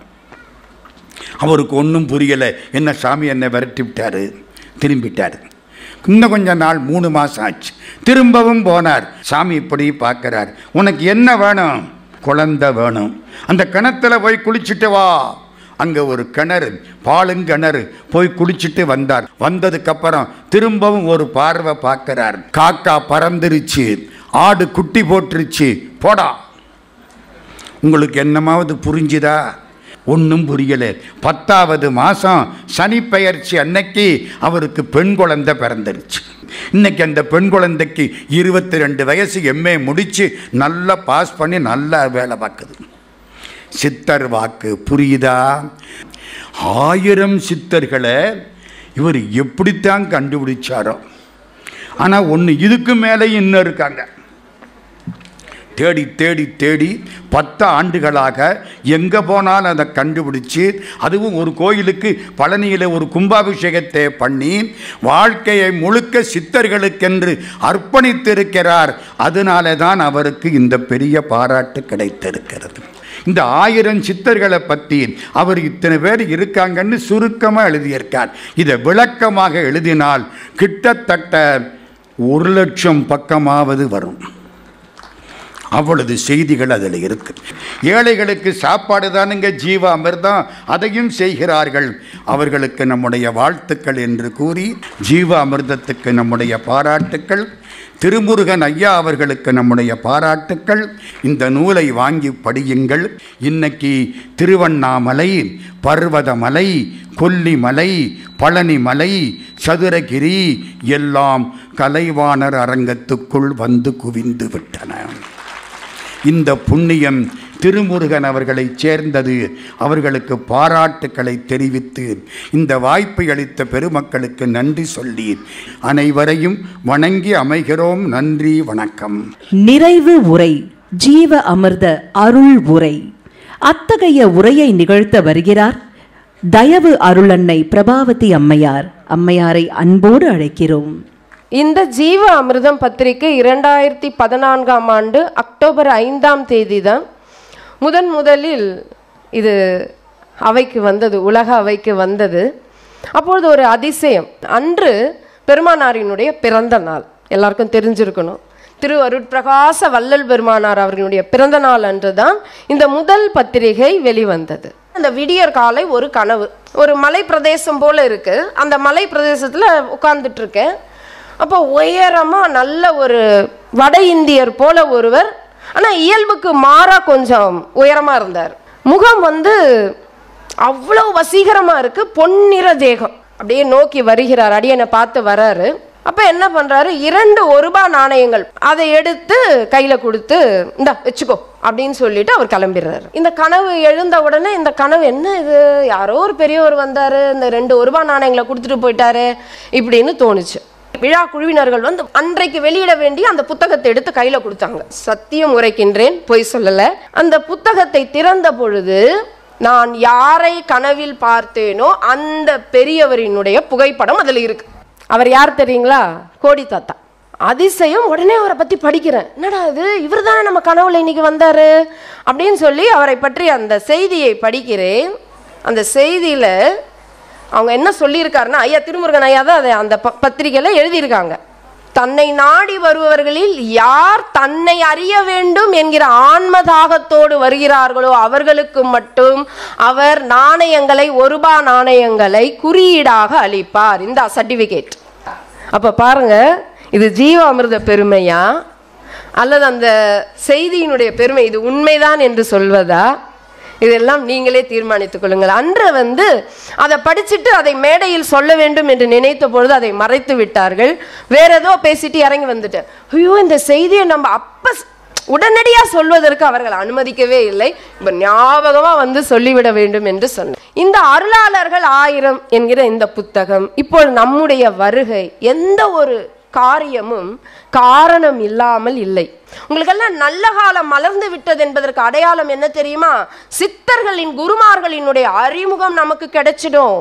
மாண்ட பிறவி கிடைச்சிருக்கு. இதுவரையில் குருமார்களின் அறிமுகம் இல்லாதவர்களுக்கு குருமார்கள் 1000 குருமார்கள். ஒரு குருமார் வந்தாலே அவ்வளோ விஷயம் நடத்துவார். அவர் 1000 அருளாளர்கள் உங்களுக்கு விட்டால் உங்கள் வாழ்வில் எத்தனை அதிசயம் கிடைக்கும். அன்பு உள்ளங்களே, ஒரு பொருளினுடைய பெருமை எப்ப தெரியுமா? நீங்கள் அதை மதிக்கும் பொழுதுதான் தன்னுடைய மதிப்பை அது காட்டும். அப்போ உங்க வீட்டில் இந்த புத்தகம் கொண்டு போறீங்கன்னா, இந்த மனமாகிய உடலாகிய வாழ்க்கை என்கிற இந்த சிக்கல் என்கிற இந்த பிறப்பு இறப்பு என்னும் சங்கில் என்கிற சிறைச்சாலையிலிருந்து உங்கள் மனம் விடுபட்டு ஆன்ம விடுதலை பெறுவீர்கள். அது அதிசயம். இந்த புத்தகம் நிகழ்த்தும் உங்களுக்குள்ள. நீங்க இதை மதிக்கணும். அதுபோலதான் எத்தனை புத்தகம் வந்தாலும் இந்த அருளாளர்கள் 1000 என்கிற புத்தகம் மிகப்பெரிய ஒரு ஆன்ம புரட்சியை, ஆன்மீக ஒரு உணர்ச்சியை எழுப்ப வந்த புத்தகம். நீங்க பாருங்க, இந்த அருளாளர்கள் எப்படி வாழ்ந்து விட்டு சென்றிருக்கிறார்கள் என்ற புத்தகத்தை ஒவ்வொரு அருளாளரையும் படிங்க. நீ எதுக்கு வந்தன்னு தெரியும். இப்ப மனித சமுதாயத்திற்கென்று ஒரு திட்டத்தை, ஒரு பாடத்திட்டத்தை அருளாளர்கள் 1000 என்ற புத்தகம் நமக்கு எடுத்து கொடுக்குது. தயவு செஞ்சு அதை படிங்க. அந்த வள்ளல் பெருமானாரால் வருவிக்க உற்றவர்கள் தான் திருமுருகன் ஐயா அவர். உண்மை. இது ஏதோ அவருக்கு இந்த மேடை கொடுத்துட்டாரு. அவர் ஒவ்வொரு புத்தகமும் வெளியிடும் போது எனக்கு அவ்வளவு மகிழ்ச்சியா இருக்கும். இது ஏதோ இந்த அருளாளர்கள் 1000 என்ற புத்தகம் மட்டும் நான் சொல்லல. ஜீவாமிர்தம் பத்திரிகை, ஞானாமிர்தம் பத்திரிகை, அந்த புத்தகம், குறள் அமிர்தம், ஒரு புரட்சி நடந்து கொண்டிருக்கிறது. பெருமானார் திருக்காப்பிட்டுக் கொள்ளும் பொழுது சொன்ன வார்த்தை, இப்பொழுது ஒரு உடலில் இருக்கிறோம், பின்பு 1000 உடலில் யாம் வருவோம். 1000 உடலில் வருவோம். எல்லா உடல்களும் யாரெல்லாம் தயாராக இருக்கிறார்களோ அவர்களுடைய உடல்கள்லாம் நான் எடுத்துப்பேன். இனி சத்திய யுகம் மலர்வதற்கான காலம் இது. அதனால்தான் சித்தர்கள் வெளிப்பட ஆரம்பிச்சிட்டாங்க. அவர்கள் அருள் இல்லாமல் அவன் அருளாலே அவன் தாள் வணங்கி, சித்தர்கள் அருள் புரிந்து விட்டார்கள், நாங்கள் வெளிப்படும் காலம் மலர்ந்து விட்டது, இதோ எங்களை பற்றி எழுது என்று அவர்களே அவருக்குள் இருந்து எழுதினார். அவங்க நம்ம எழுத முடியுமா? நம்ம எழுத முடியுமா? எப்பப்ப வாழ்ந்தவர்களை பத்திலாம் எழுதியிருக்காரு. ஒரு சித்தரை பத்தி நம்ம தெரிஞ்சுக்க முடியுமா? எங்க பரஞ்சோதியை பத்தி சொல்லுவாங்க, என்ன டமுக்கு அடிக்கிறீங்களாப்பா அப்படின்னுட்டு. அவரை பத்தி ஏதாவது சொல்லணும்னா நம்மளை வந்து பிடிச்சிடுவாரு. என் புகழெல்லாம் பேசக்கூடாது. அப்படித்தான் ஒவ்வொரு சித்தரும் தாங்கள் வெளிப்படக்கூடாது என்று நினைப்பார்கள், முள்வேலி போட்டுக் கொள்வார்கள். ஆனால் இப்பொழுது காலம் மலர்ந்து விட்டது. நமக்கெல்லாம் நல்ல காலம், இந்த உலகத்திற்கு நல்ல காலம் வந்து விட்டது. ஆனால் அன்பு உள்ளங்களே, அப்படிப்பட்ட ஒரு அற்புதமான ஒரு நூல் இன்னும் நம்ம காலதாமதம் செய்யக்கூடாது. இனியும் வீண் காலம் கழிக்காதீர்கள். ஆடாதீர், சற்றும் அசையாதீர், வேறொன்றை நாடாதீர், பொய் உலகை நம்பாதீர், விரைந்து இங்கு சன்மார்க்க சங்கத்தை சார்வீர் என்று வள்ளல் பெருமானார் அழைத்தது போல விரைந்து இந்த புத்தகத்தை வாங்கிட்டு போயிடுங்க. 1000 வரலாறுகளும் உங்க வீட்டுக்கு வந்துருவாங்க. நிச்சயமா அவர்கள் உங்களோடு உரையாடுவதை நீங்கள் உணர முடியும். அந்த புத்தகத்தோடு பேசும்போது அவர்கள், இந்த நான் வாழ்ந்தேன், நான் படாத கஷ்டமா, நான் படாத வேதனையா, எனக்கு வராத துன்பமா, இதெல்லாம் உனக்கெல்லாம் ஒண்ணுமே கிடையாது என்று ஒவ்வொரு அனுபவமும் நமக்கு இப்படித்தான் எனக்கும் வந்தது, அப்ப நானும் மகான் தானா, நானும் அருளாளர் தானா, ஓ இறைவன் என்னை இப்படித்தான் நெருங்குகின்றானா என்று உங்களோடு ஒவ்வொரு மகானும் உரையாடுவார்கள் என்று கூறி இந்த எழுதிய ஐயா அவர்களை என்ன சொல்லி வாழ்த்துவது? திருவருட் பிரகாச வள்ளல் பெருமானாரினுடைய ஒரு மிக பெரிய கைக்கருவியாக ஐயா அவர்கள் திகழ்ந்து கொண்டிருக்கிறார் என்பதை உளமாற சத்தியமாக உணர முடிகிறது. அவர் மேலும் மேலும் மேலும் பல அருட்தொண்டுகளை ஆற்றி மரணமிலா பெருவாழ்வு எய்த வேண்டும் என்று எல்லாம் வல்ல அருட்பெருஞ்சோதி ஆண்டவர் வழி நின்று வாழ்த்தி அமைகிறேன். வாழ்க வளம். இது சதானந்த சுவாமி மடத்தில் இருந்து நமது ஐயாவிற்கு சிறப்பு செய்வதற்காகவே இங்கு வருகை தந்திருக்கிறார்கள். அருளாளர்கள் 1000 என்ற அரிய பொக்கிஷத்தை நமக்கு அளித்த ஐயா அவர்கள் இப்பொழுது சிறப்பிக்கப்படுகிறார். 108 சித்தர்களின் கூட்டமைப்பு சார்பில் இப்பொழுது ஐயாவை கௌரவிப்பதற்காகவே நமது அரங்கிற்கு இவர்கள் வருகை தந்திருக்கிறார்கள்.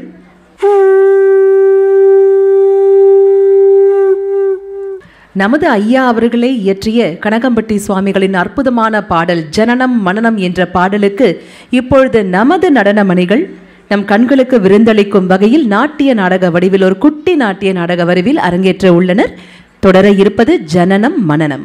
ஜனனம் மனனம் தெரியாத மனிதன் போல வாழ்வை கடக்கத் தெரியாத உலகத்தில் நானே,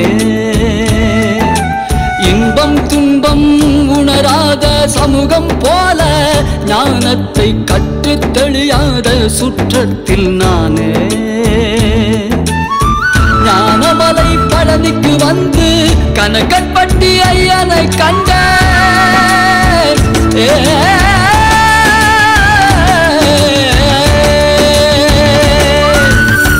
ஞானமலை பழனிக்கு வந்து கனகன்பட்டி ஐயனை கண்ட உள்ளத்தில் ஆனந்தம் கொண்டு என்னையே மறந்து நின்ற இது நான் தேடிய சிவமே என்று என்னை நானே உணர்ந்தேனே.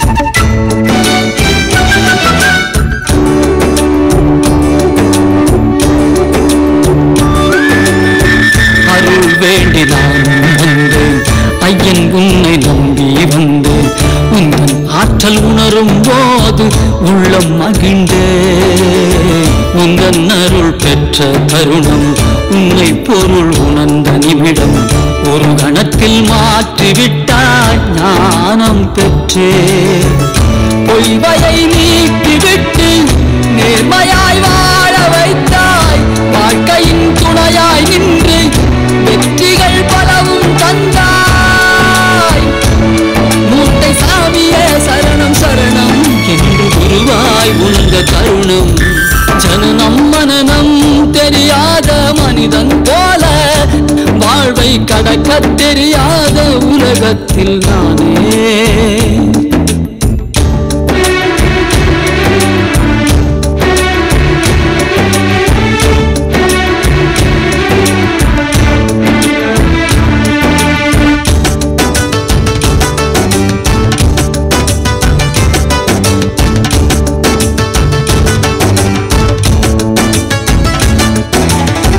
பாதையின்றி பயணம் செய்தேன், ஞானமின்றி காலம் கடந்தேன்.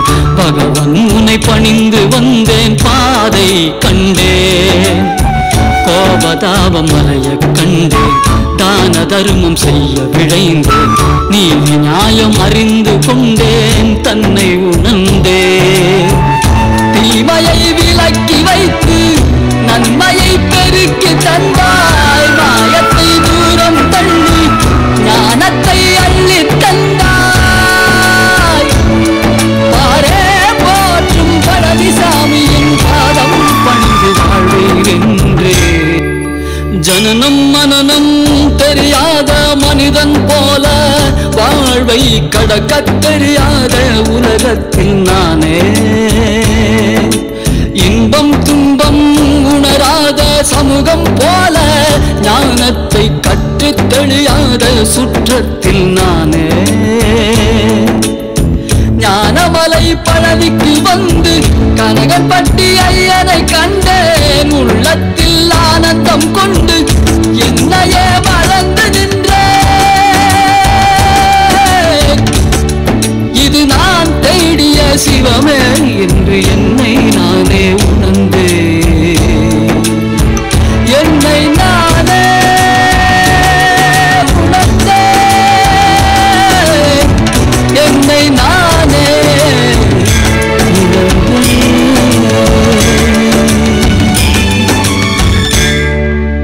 இந்த அருள் நிறைந்த விழாவிற்கு வந்து சிறப்பு சேவை செய்த அருளாளர்கள் அனைவருக்கும் அருளாளர்கள் 1000 என்ற விருதினை ஐயாவின் திருக்கரங்களால் வழங்கும்படி ஐயாவை பணிவன்புடன் மேடைக்கு அழைக்கிறோம்.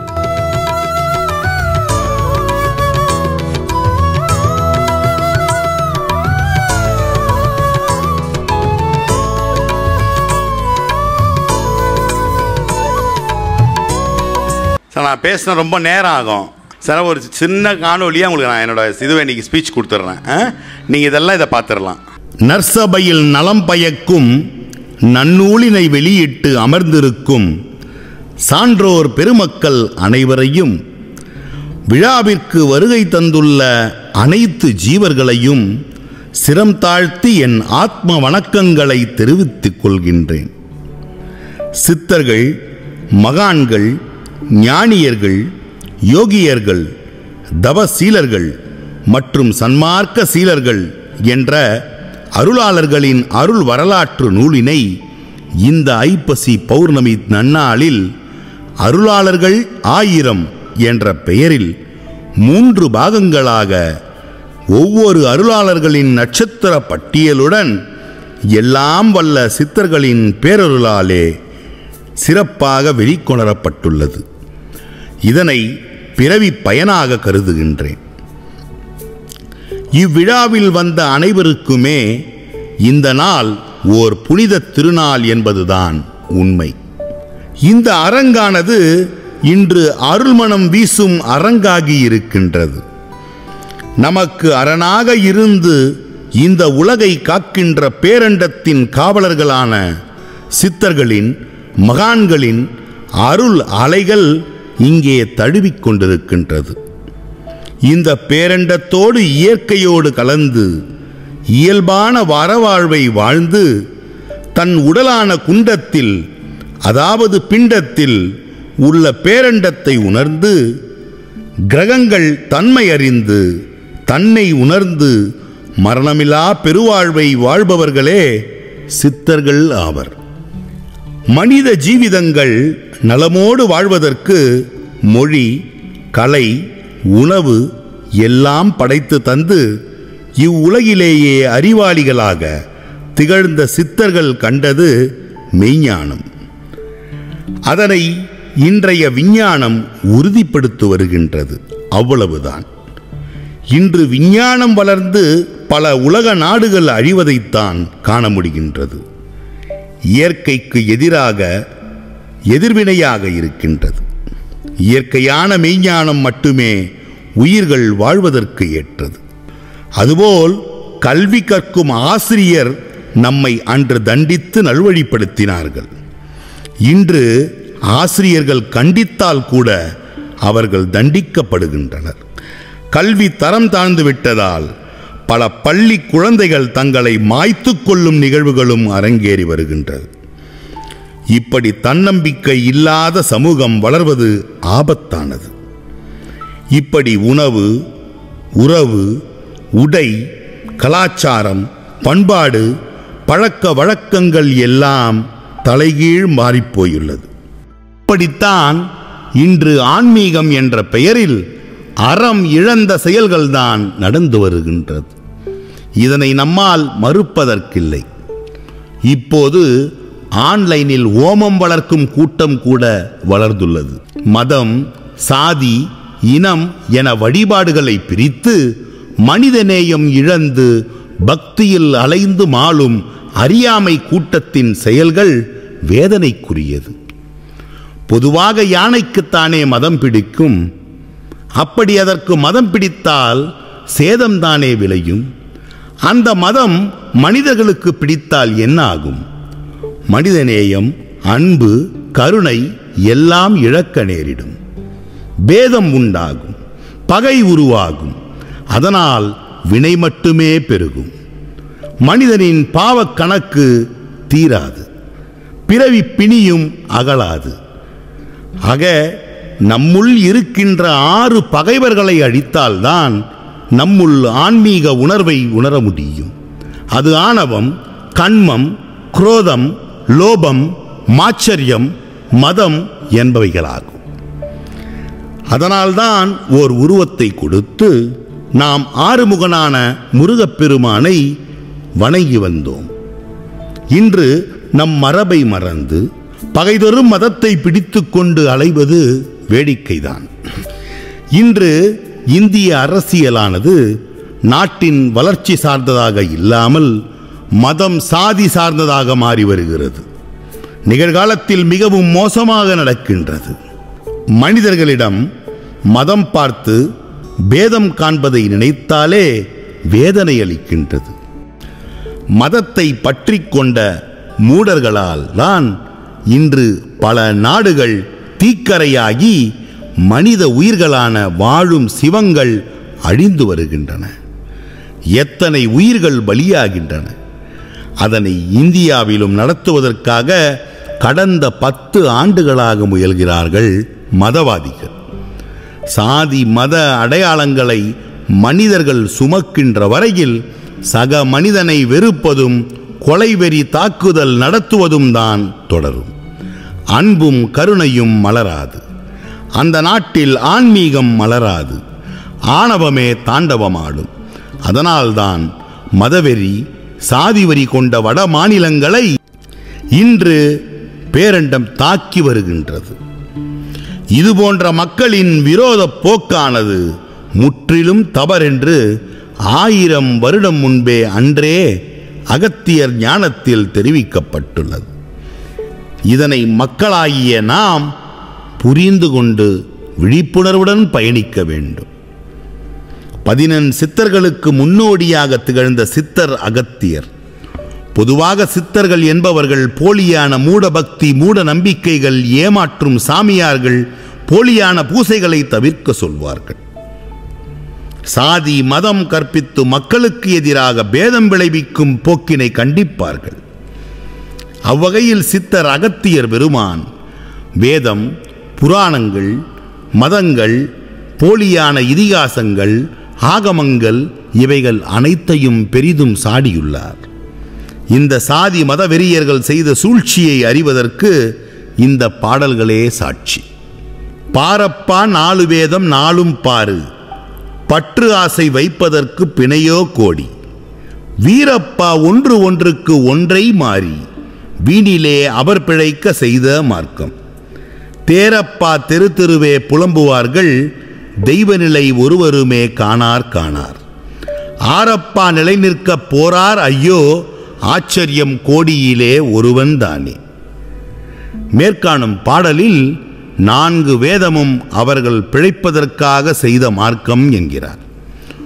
ஊரெல்லாம் பொய்யான வேதங்களை பாடி பிழைக்கும் இவர்கள் தெய்வ நிலையை காணாதவர்கள் என்றும் கூறுகிறார். அந்த தெய்வ நிலையானது கோடியில் ஒருவருக்கு மட்டுமே வாய்க்கும் என்று இப்பாடலில் தெரிவிக்கிறார். மற்றொரு பாடலை காண்போம். தயங்காமற் பிழைப்பதற்கே இந்த ஞானம், சார்வாக பாராட்டும் ஞானம் வேறே, மயங்குதற்கு ஞானம் பார் முன்னோர் கூடி, மாட்டினார் கதை காவிய புராணம் என்றும், இயலான ரசந்தன்னில் புகுந்தார் போலும், இசைத்திட்டார் சாத்திரங்களா என்றேதான், வயலான பயன் பெறவே வியாசர் தாமும், மாட்டினார் சிவனாறு தரவினாலே. அதாவது இவர்கள் பிழைப்பதற்காக தயங்காமல் கூறும் பொய்கள் எல்லாம் ஞானமாகாது. ஞானம் என்பது வேறு. பிறரை நம்பச் செய்து மயங்க வைத்து கதைக்காவியம் புராணம் என்று சொல்லி அதனை சாஸ்திரங்கள் என்று உரைத்து வியாசரை வைத்து சாதிகள் பிரித்து சூழ்ச்சி செய்தனர். அதனால் வியாசரும் சிவனாரிடம் மாட்டிக்கொண்டார் என்கிறார் அகத்தியர். மற்றொரு பாடல். உத்தாரம் இப்படியே புராணம் காட்டி, உலகத்தில் பாரதம் போல் கதை உண்டாக்கி, கர்த்தாவை தான் என்று தோண ஒட்டா கபட நாடகமா ஏதம் சேர்த்து, சத்தாக வழியாக சேர்ந்தார்க்கு எல்லாம் சதியுடனே வெகுதர்க்கம் பொருள் போல் பாடி, பத்தாக செய்வர்க்கு ஒப்பனையும் செய்து பாடினார் சாத்திரத்தை பாடினாரே. அதாவது உண்மைக்கு எதிரான புராண கதைகளை புனைந்து பாரதம் போல் ஓர் கதையை உண்டாக்கினர். அது மட்டுமன்றி கர்த்தர் எனும் கடவுளையே தவறாக திரித்து கபட நாடகம் எல்லாம் செய்துள்ளனர் என்று தெரிவிக்கிறார் அகத்தியர். மேலும் சத்தாக இருந்தவர்களுடன் வெகுவான தர்க்கங்கள் பலவும் பேசி சதியுடன் தாங்கள் சொல்வதில் உண்மை பொருள் உள்ளது போல் காட்டி நடிப்பார்கள் என்கிறார். இப்படி பொய்யான சாத்திரம் புனைந்து மக்களை பிரித்து ஏமாற்றினார்கள் என்கிறார் அகத்தியர். பாடினதோர் வகையேது சொல்ல கேளு, பாரத புராணம் என்ற சோதி அப்பா, நீடியதோ ராவணன் தான் பிறக்க என்றும், நிலையான தசரதன் கை வெல்க என்றும், நீடியவோ ராசன் என்றும், முனிவர் என்றும், நிறையருள் பெற்றவர் என்றும், தேவர் என்றும், ஆடியதோர் அரக்கர் என்றும், மனிதர் என்றும் பாடினார் நாள்தோறும் பகையாய்த்தானே என்கிறார் அகத்தியர். தேடுகின்ற புராணமெல்லாம் பொய்யே, ஆடுகின்ற தீர்த்தமெல்லாம் அசுத்தம் என்றேன் என்கிறார். புராணம் என்பது பொய் என்பது தெளிவாகிறது. அந்த பொய்களை வைத்து பாரத புராணம் என்று புனைந்து ராவணன், தசரதன், ராசன், முனிவர் என்று பெயர் வைத்து ஏமாற்றினார்கள் என்று கூறுகிறார் அகத்தியர். நிறைந்த அருள் பெற்றவர்கள் தேவர் என்றும் மற்றவர்கள் அசுரர்கள் என்றும் அவர்களுக்கு சார்பாக புனைந்து கொண்டனர் என்கிறார். இதனால் ஒற்றுமையுடன் வாழ்ந்த மக்களை பிரித்தாண்டு சூழ்ச்சியாக அவர்களுள் சாதி மதத்தை திணித்து பகையை வளர்க்க பார்க்க அவர்கள் செய்த சூழ்ச்சிதான் பாரதம் என்ற பெயர் என்று அகத்தியர் தெளிவாக தெரிவிக்கிறார். இப்படி சிலர் தங்களின் பிழைப்புக்கு செய்த சூழ்ச்சிதான் புராண கதைகள், பாரதம் என்ற கதைகள் எல்லாம். இன்று பாருங்கள், பாரதம் என்று பெயர் வைக்க துடிக்கின்றனர். அதுபோல் புண்ணிய தீர்த்தமெல்லாம் அசுத்தமே, அதில் நீராடி பாவம் தீர்ந்துவிட்டதாக நினைத்து மூட நம்பிக்கைகளில் அலையாது இருக்க வேண்டும் என்கிறார் அகத்தியர். ஆக நம் தமிழகம் அருள் பூமி, சித்தர்கள் பூமி. சித்தர்கள் மகான்களின் பூரண அருள் இங்கு இயங்கியிருப்பதாலே மதவாதம் இல்லாமல் மனிதநேயம் மலர்ந்துள்ளது. மனிதர்களை வைத்து பேதம் கற்பிக்க உருவான மதம் ஆன்மீக வாழ்விற்கு எதிரானது என்பதை நாம் எல்லோரும் உணர்ந்து பயணித்தால் இங்கு மதவாதிகளின் சாதியவாதிகளின் செயல்கள் எடுபடாமல் உள்ளது. மனதில் இருந்து மதம் சாதி எனும் மலத்தை நீக்கியவர்கள் மட்டுமே சித்தர்களின் பூரண அருளை பெறுகின்றார்கள். வள்ளல் பெருமானார் சாதி சமய சழக்கை கழற்றிவிட்டேனடி, அருட்பெருஞ்சோதி ஆண்டவனை கண்டேனடி என்றார். சாதி மதம் பேதம் ஆணவம் இதை வைத்து கொண்டிருந்தால் எந்த பிறவியிலும் நமக்கு முக்தி கிட்டாது என்பதுதான் சத்தியமான உண்மை. அறத்தோடு வாழ்ந்து தன்னை உணர்ந்து தன்னம்பிக்கை கொண்டு இந்த வாழ்வை எதிர்கொள்வதுதான் உண்மையான ஆன்மீகமாகும். நமசிவய என்பது பஞ்சபூத தத்துவம். இது எந்த மதத்திற்கும் சொந்தமானதல்ல. குணங்குடி மஸ்தான் பாடல்கள் அனைத்தும் நமசிவாயத்தில் தான் முடியும் என்பதே அதற்கு உதாரணம். சாதி மத பேதம் ஆன்மீகம் அல்ல. யாதும் ஊரே யாவரும் கேளீர் என்ற உயர்ந்த மரபுடையதுதான் தமிழ் மரபு. அதுவே சித்த மரபு. ஆக எண்ணற்ற சித்தர்கள் மகான்கள் அவதரித்த இந்த மண்ணில் நமக்கான வாழ்வியல் வழிகாட்டியாக விளங்கிய அருளாளர்களான சித்தர்கள் ஜீவசமாதி அடைந்த மகான்கள் மட்டுமே நாம் வணங்கக்கூடிய கடவுளர்கள் ஆவர். இதனை உணராமல் மூட நம்பிக்கை பக்தி செலுத்தி கடவுள் எங்கு இருக்கிறார், கடவுள் யார், கடவுளின் தன்மை என்ன என்று எதையும் அறிந்து கொள்ளாமல் ஆன்மீகம் என்ற பெயரில் மதம் வளர்க்கும் மனிதநேயமற்ற கூட்டத்திற்குள் சேர்ந்து கடவுளையே காப்பாற்றுவது போன்று பயணிப்பவர்கள் இம்மண்ணின் பாவப் பிறவிகள் ஆவர். இன்று ஆன்மீகம் வளர்ந்துவிட்டது என்று பலர் கூறுகிறார்கள். வேண்டாத ஆசைகளை வைத்துக்கொண்டு மூட நம்பிக்கையில் அலையும் கூட்டம்தான் அதிகரித்துள்ளதே தவிர உண்மையான ஆன்மீகத்தை தேடும் மனிதர்கள் வெகு வெகு குறைவு. ஆக இதையெல்லாம் தவிர்த்து உண்மை ஞானத்தை தேடி இங்கு வந்திருக்கும் இக்கூட்டத்தார் அனைவரையும் வணங்குகிறேன். நம் உடல் தத்துவம்தான் கோவில். அன்று இந்த உடலை கோவிலாக்கியவர்கள் மீதுதான் கோவில்கள் எழுப்பப்பட்டன. அன்று ஆண்டியை கண்டால் அரசன் எழுந்து நின்றான். இன்று ஆண்டிகள் எல்லாம் அரசனாக நிற்கும் அவலத்தைத்தான் காண முடிகின்றது. நம்முடைய உடலில் உள்ள சீவனை சிவமாக்கினால் நாமே நடமாடும் கோவிலாக மாறலாம் என்பதுதான் சித்தாந்தம். அப்படி மாறியவர்கள்தான் மகான்கள்.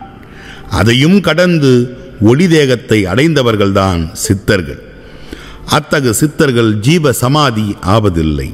அப்படி உண்மையான அறத்தை பிடித்து அறவாழ்வை வாழ்ந்த சித்தர்கள் இந்த பேரண்டத்தினுள் தங்களை பிணைத்துக் கொண்டு வாழும் மக்களான சிவங்களுக்கு தொண்டுகள் செய்து மரணமில்லா பெருவாழ்வை வாழ்கிறார்கள். சிலர் முக்தி அடைந்து மகான்களாக இருக்கிறார்கள். அந்த மகான்கள் தான் நடமாடும் கோவில்கள். இதையும் நம் திருமூலர் சொல்லி இருக்கின்றார்.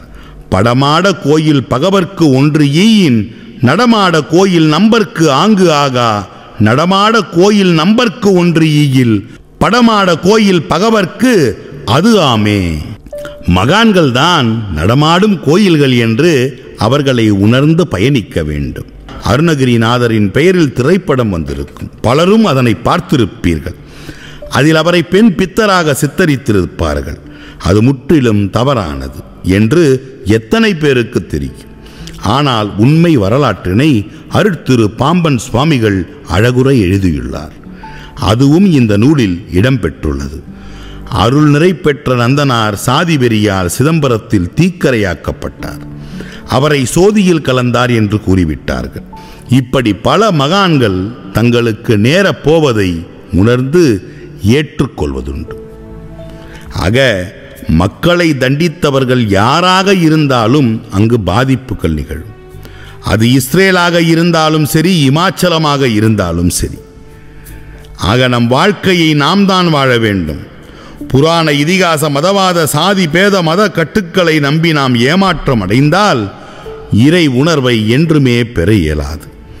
அதனால் இதுபோன்ற கட்டுக்கதைகளை மூட நம்பிக்கைகளை கடுமையாக எதிர்த்த சித்தர்கள் வழியில் நாம் பயணித்தால், அவர்கள் சொன்ன அறத்தை நாம் பின்பற்றினால் புறத்தில் எந்த சாதனையும் வேண்டி இருக்காது.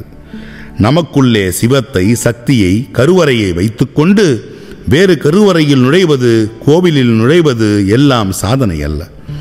சித்தர் வழி நடை பயின்றாலே நாம் நடமாடும் கோயில்கள்தான்.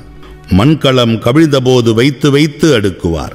பெண்களம் கவிழ்ந்தபோது வேண்டுமென்று பேணுவார். நம் களம் கவிழ்ந்தபோது நாருமென்று போடுவார். என் கலந்து நின்ற மாயம் என்ன மாயம் ஈசனே. உலகோர் மண்ணாலான பாத்திரம் கீழே விழுந்து விட்டால் எடுத்து வைத்து அடுக்குவார்கள். அதுபோல் வெள்ளியான பாத்திரங்கள் கீழே விழுந்து விட்டால் அதை உள்ளே வைத்து பூட்டுவார்கள். ஆனால் நம் களம் கவிழ்ந்து விட்டால் இந்த உடல் நாரும் என்று தூக்கி போட்டு விடுவார்கள். அப்படி இருக்கும் போதும் என்னுள் நீக்கமர நிறைந்திருக்கும் அந்த ஈசனே உன் மாயம்தான் என்ன என்று சிவவாக்கியர் கேள்வி எழுப்புகின்றார்.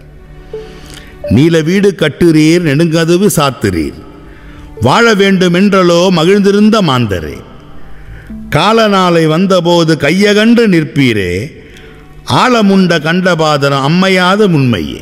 அதுபோல் உலகத்தில் வசதியாக மகிழ்ச்சியாக வாழ வேண்டும் என்று நினைத்து யாருக்கும் உதவாமல் அறவாழ்வை வாழாமல் பெரிய வீடு கட்டி கொண்டு பெரிய கதவையும் வைத்து அடைக்கும் மனிதர்கள் காலன் என்னும் யமனின் அழைப்பு வந்தால் ஆசையாக சேர்த்த பொருளை வீட்டை விட்டுதானே செல்ல வேண்டும்.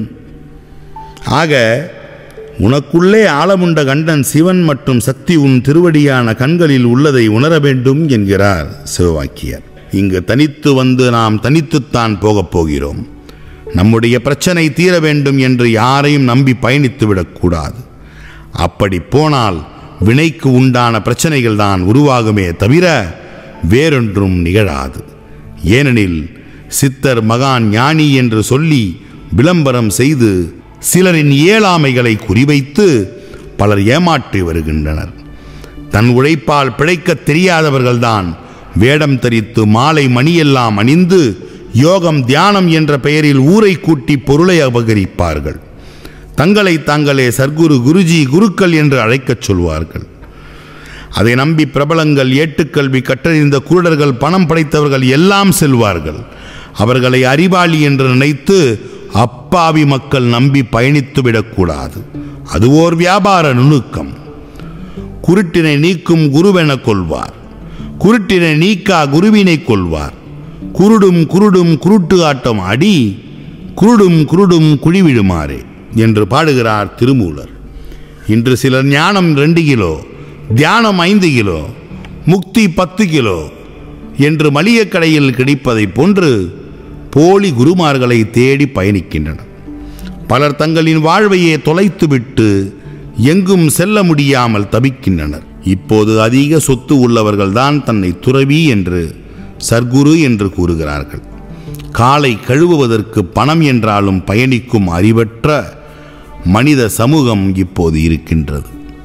தியானத்திற்கு பணம், யோகத்திற்கு பணம் என்று கொடுக்க வேண்டியது சூழ்நிலையில் ஆன்மீகம் அவலமாக சென்று கொண்டிருக்கின்றது. சித்தத்தை உணராமல் ஆசையில் பற்றுக்கொண்டு பக்தி செலுத்துவது, யோகம் தியானம் செய்வது ஆன்மீகம் அல்ல. அப்படி கற்றுக் கொடுத்த எவரும் முக்தி அடைந்ததில்லை. தன்னை சாமியார்களாக காட்டிக்கொண்ட எவரும் ஜீவசமாதி அடைந்ததும் இல்லை. பொருளை கொடுத்து எவரும் அருள் பெற முடியாது. இப்பேரண்டம் எந்த எதிர்பார்ப்புமின்றி தன் செயலை இங்கே செய்து கொண்டிருக்கின்றது. எல்லாம் கொடுத்து கொண்டே இருக்கின்றது. ஆறறிவு கொண்ட மனிதர்களான நாம் அவ்வாறு கொடுத்து கொண்டே இருக்க பழக வேண்டும். பொருள் இல்லையெனில் உடல் உழைப்பால் நன்மை செய்ய வேண்டும். நம் எண்ணம் எப்போதும் கொடுக்க வேண்டும் என்று இயங்கும் போது இந்த பேரண்டமே நம்முள் இயங்கத் துவங்கிவிடும். நாம் வாழும்போது யாரையும் மனதால் காயப்படுத்தாமல் வாழ வேண்டும்.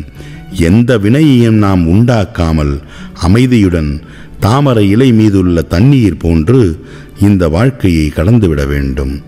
நம் மனதை பக்குவமாக்கி தனித்து வந்த நாம் வினையின் எச்சம் என்பதை மனதில் பதித்து பயணித்தால் போதும். உங்களுள் தான் அந்த சிவமும் சக்தியும் இருக்கிறது. உலகில் சிவசக்தி இல்லாமல் எந்த இயக்கமும் இல்லை. தங்களை ஒளியாக மாற்றிக்கொண்டு இப்பேரண்டத்தின் கலந்த சித்தர்களின் பாதையை பற்றி கொள்ளுங்கள். ஜீவசமாதி அடைந்த மகான்களை வணங்குங்கள். நிச்சயம் நம் வாழ்வில் சீவனை கடைத்தேற்றி சிவமாகலாம். இந்த அருளாளர்கள் 1000 நூலில் உள்ள சித்தர்கள் மகான்கள் இந்த பேரண்டத்தின் காவலர்கள். கிரகங்களை தன்னுள் ஒடுக்கி ஆள்பவர்கள். அத்தகு சித்த புருஷர்களின் ஜென்ம நட்சத்திரையும் மகான்களின் முக்தியடைந்த நட்சத்திரையும் திதிகளையும் நூலில் குறிப்பிடப்பட்டுள்ளது. மனித வாழ்வை கடக்கும் வரையில் கிரகங்கள் தான் நம் வினைக்கேற்றபடி ஆட்டி படைக்கின்றது. அதனால் தான் இன்ப துன்பங்கள் மாறி மாறி வருகின்றன. ஆக கிரகங்களை தன்னுள் பிணைத்து கொண்ட சித்தர்களை மகான்களை நாம் வணங்கும் போது நம் வாழ்வில் நிச்சயம் வெளிச்சம் கிடைக்கும். அதாவது ஒவ்வொரு ராசிக்கும் ஓர் துணை ராசி இருக்கும். அந்த துணை ராசியில் உள்ள நட்சத்திரங்கள் அனைத்தும் அந்த ராசிக்கு துணை புரியும். அப்படி அவரவர் ராசியில் உள்ள சித்த புருஷர்களை மட்டும் வணங்காமல் அந்த துணை ராசியில் உள்ள நட்சத்திரங்களில் வரக்கூடிய சித்தர்களையும் மகான்களையும் வணங்கும் போது, அதனை நாம் படித்து உணரும் போது அபரிமிதமான நற்பலங்கள் உண்டாகும். ஆக இந்த அருளாளர்கள் 1000 என்னும் நூல் அவரவர் இல்லங்களில் இருந்தால் போதும், எல்லா சித்தர்களின் மகான்களின் அருளும் கிடைக்கப்பெறும். நிச்சயம் அற்புதம் நிகழும். உங்கள் மனம்தான் மெய்குரு. குரு நிலையை அடைந்த ஜீவன் முக்தர்களை சித்தர்களை வணங்கி அற வழியில் பயணியுங்கள். அதனால் சித்தத்தின் வாசல் திறக்கும். இந்த அருளாளர்கள் 1000 நூல் உங்கள் இல்லத்தில் இருந்தால் சித்தர்கள் அருட்காப்பு உங்களுக்கு நிச்சயம் உண்டு.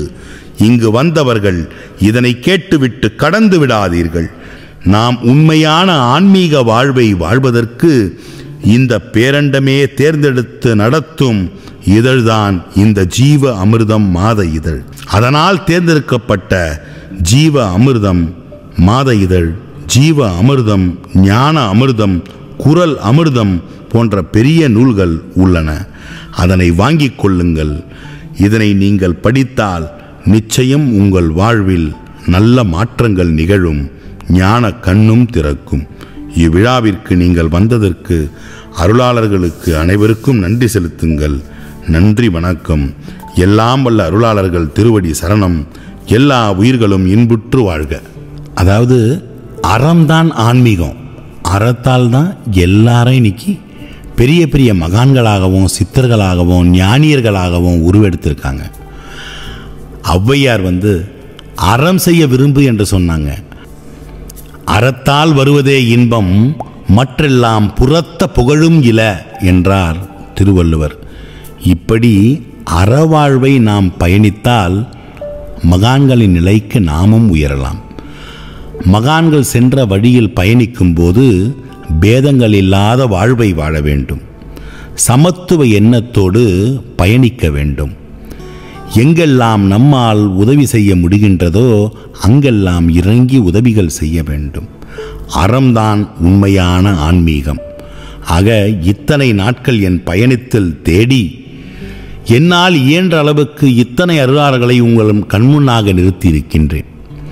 இதனை நீங்களும் கொண்டு போய் சேர்க்க வேண்டும். இதனை பல அன்பர்களுக்கு நீங்களும் கொடுக்க வேண்டும். நீங்களும் அறவாழ்வில் பயணிக்க வேண்டும். அந்த நிலையை நீங்கள் அடையும் பொழுது உங்களுள் பல அதிசயங்கள் நடக்கும், பல அற்புதங்கள் நிகழும். வாழ்வே உங்கள் வசப்படும். உங்கள் அனைவருக்கும் சித்தர்களின் பரிபூர்ண அருள் கிடைக்க எல்லாம் வல்ல அருளாளர்களின் வணங்கி வாழ்த்துகிறேன். நன்றி, வணக்கம்.